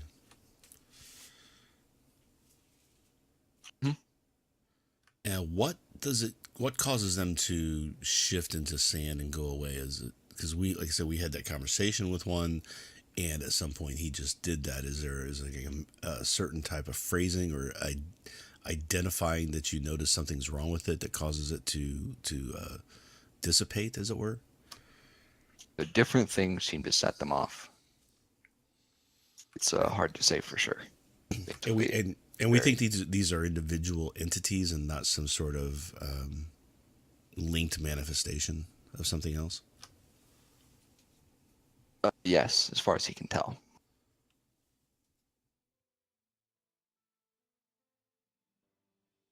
The curses that we've heard that come with these,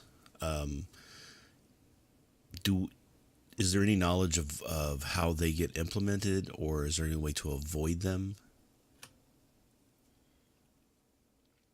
Generally, the only way to avoid it is to not piss the wraiths off in the first place. So it's angering the wraith or upsetting the wraith in some way that would cause the curse to happen. If you can just communicate with it, see through it, cause them to dissipate, usually that doesn't occur. Typically, yes. All right. If someone were to get cursed by a wraith, how would you tell other than just the curse happening to them? Is there any way to detect for that? Yes. Sometimes the head priest, when it's petition day, he'll decurse people, basically. Right, Because he can. But so you would have to go through that petition in order to get an identification of a curse, not just have it removed. Aside from if something really obvious happens, like you just burst into flame for no reason, or start talking like a chicken for no reason, then they generally know. So are the curses generally something like that, not like maybe like you lose health every day or something more mundane? It's something more showy and big. Normally not too awful. Yeah.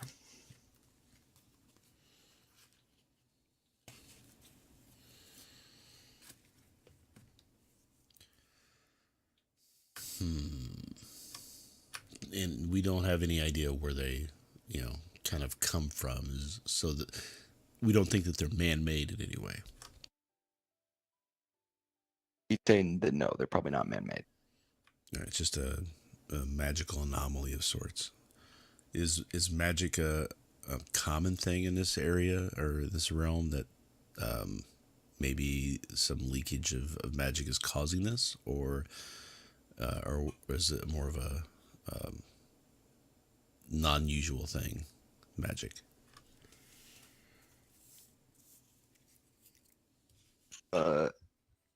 He'd say that you're getting into like deep magical theory. He's not really an expert on that.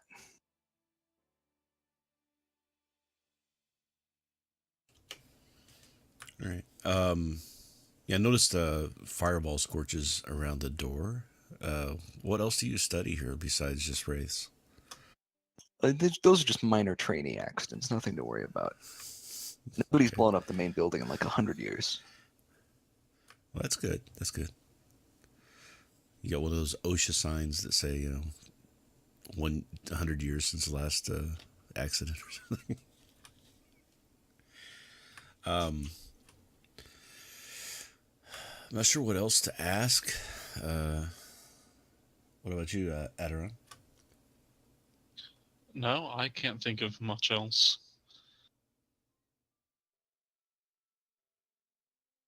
Though I don't feel 100% secure if we don't have access to some sort of magical implement to defend ourselves. All right, so we are on a kind of a official mission with the guild to try and investigate these things, and having some sort of defense against them would be very handy. How would we go around getting some sort of magical weapon? Is this something we could petition the college here to make for us, or to provide for us, or loan us at some point? But the college can't really assist you like that. So, do you guys don't truck in magical weaponry in any way, or you just something you can't provide for political reasons? It's just something they can't provide for various reasons. All right. Do you have a student that needs extra credit? As a matter of fact, he does. A few of them. So Well- would you be willing to let one or two of your students come with us on this endeavor, and just to kind of get some, if we run into one, then they would get a lot of knowledge out of it, and they could really help us out in protecting ourselves from that sort of thing.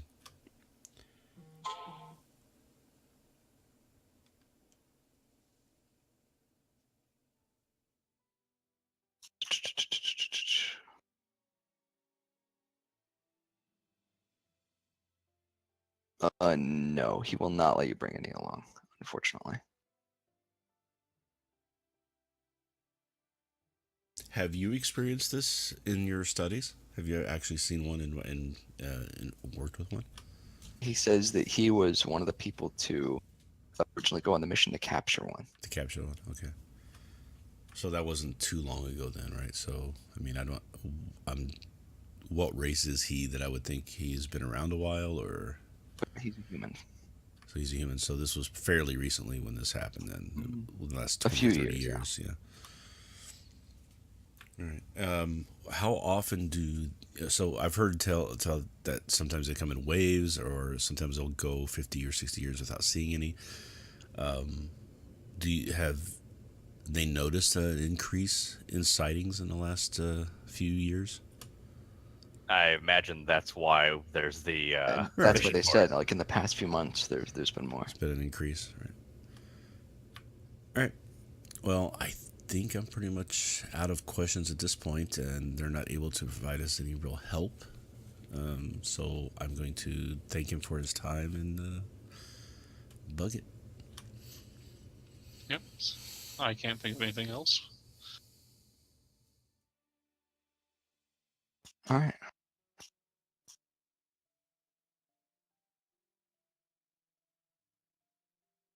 Well, by the time you guys are let out,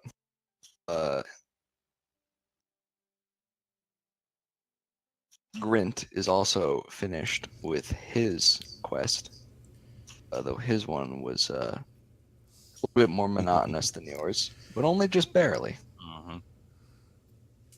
And eventually, you both meet up back wherever you designated. Where did you designate? Probably the guild. Imagine- We probably met up yeah, at the guild. Yeah. You meet back up at the guild. All right. Yeah, it took a little work with the exhaustion not to fall asleep during the lecture, but Hmm. we powered through. Same. So as we meet back up, I will tell him what we found out and ask him how his day was. I say what I discovered was that if a halfling tells you that they want to polish your knob, that they're probably not talking about doorknobs.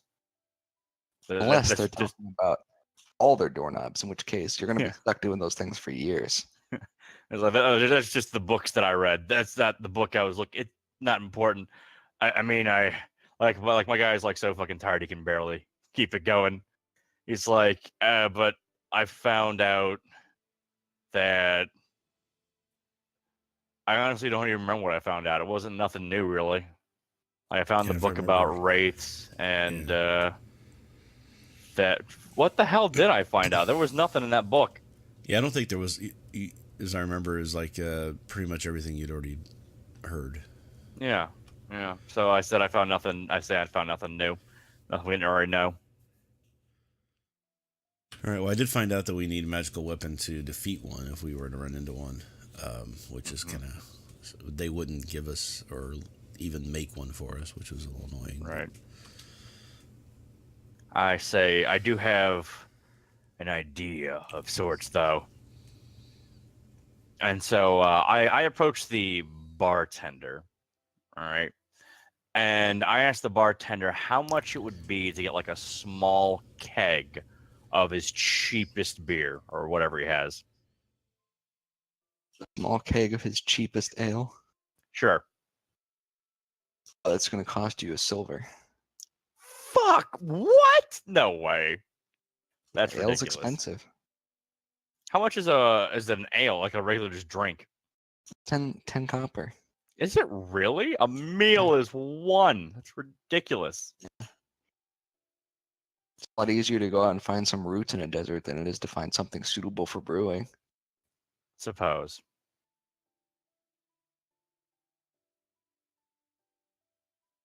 Never mind then. This root juice stuff. How expensive would it be to get a small keg of that? What, nothing? Like 10 copper? 10 copper, you say? I have exactly that. Or 2 Okay. visits to the library. Well, yeah.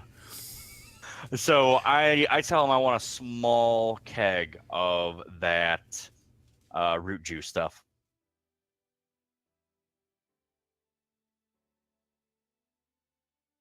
All right. He can provide you with a keg of root juice for that 10 copper. Excellent. Do you want to pay for it or you want me to pay for it out at the party? I already paid for it, so that's fine for now. Although, you know what? Let's just say you paid for it because I'm going to want 10 copper on me Alright. at all times anyways, just to Sure. have, you know? Right. Sounds good.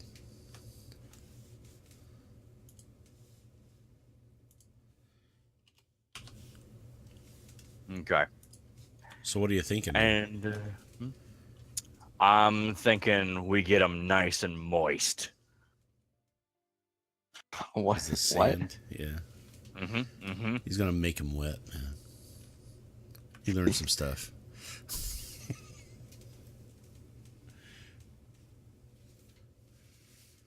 So yeah, we're all basically just like we're out of it Exhausted. at this point.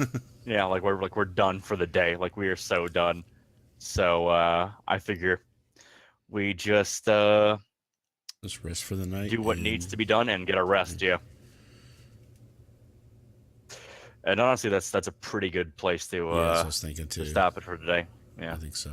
You guys done So- there? That I was gonna suggest that. That's a good place. Yeah, Right. I agree. Okay. So I'll take the 6 copper out for another night at the inn, and we will pick this up again next week. Mm-hmm.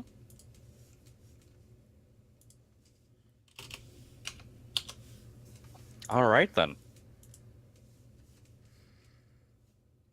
We all leveled up, as you said, right? You leveled up, so level up to level 2 on your own. Yeah, Excellent. we can do that. Very Off nice. stream. Good. You guys got a lot done.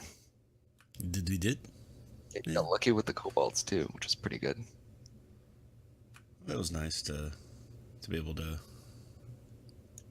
do that without having to fight 50 kobolds. Yeah, However that was many nice, were in right? that camp area. Have to kill Yeah. all the kids and They everything. killed Oh, not it'd only been the ugly. men, but the women and children too. And we'd have to just scorch earth. Electric up now. Yeah, yeah. Well, You hate sand yet? It's rough and coarse and it gets everywhere. All right, I'll catch you guys later. all right. Waiting. So you're thanks. Apparently everybody they for added joining? 8-man squads to PUBG. Holy shit, what's this? Thanks everybody for joining. We will be back again next week, same time, and we'll talk to you then.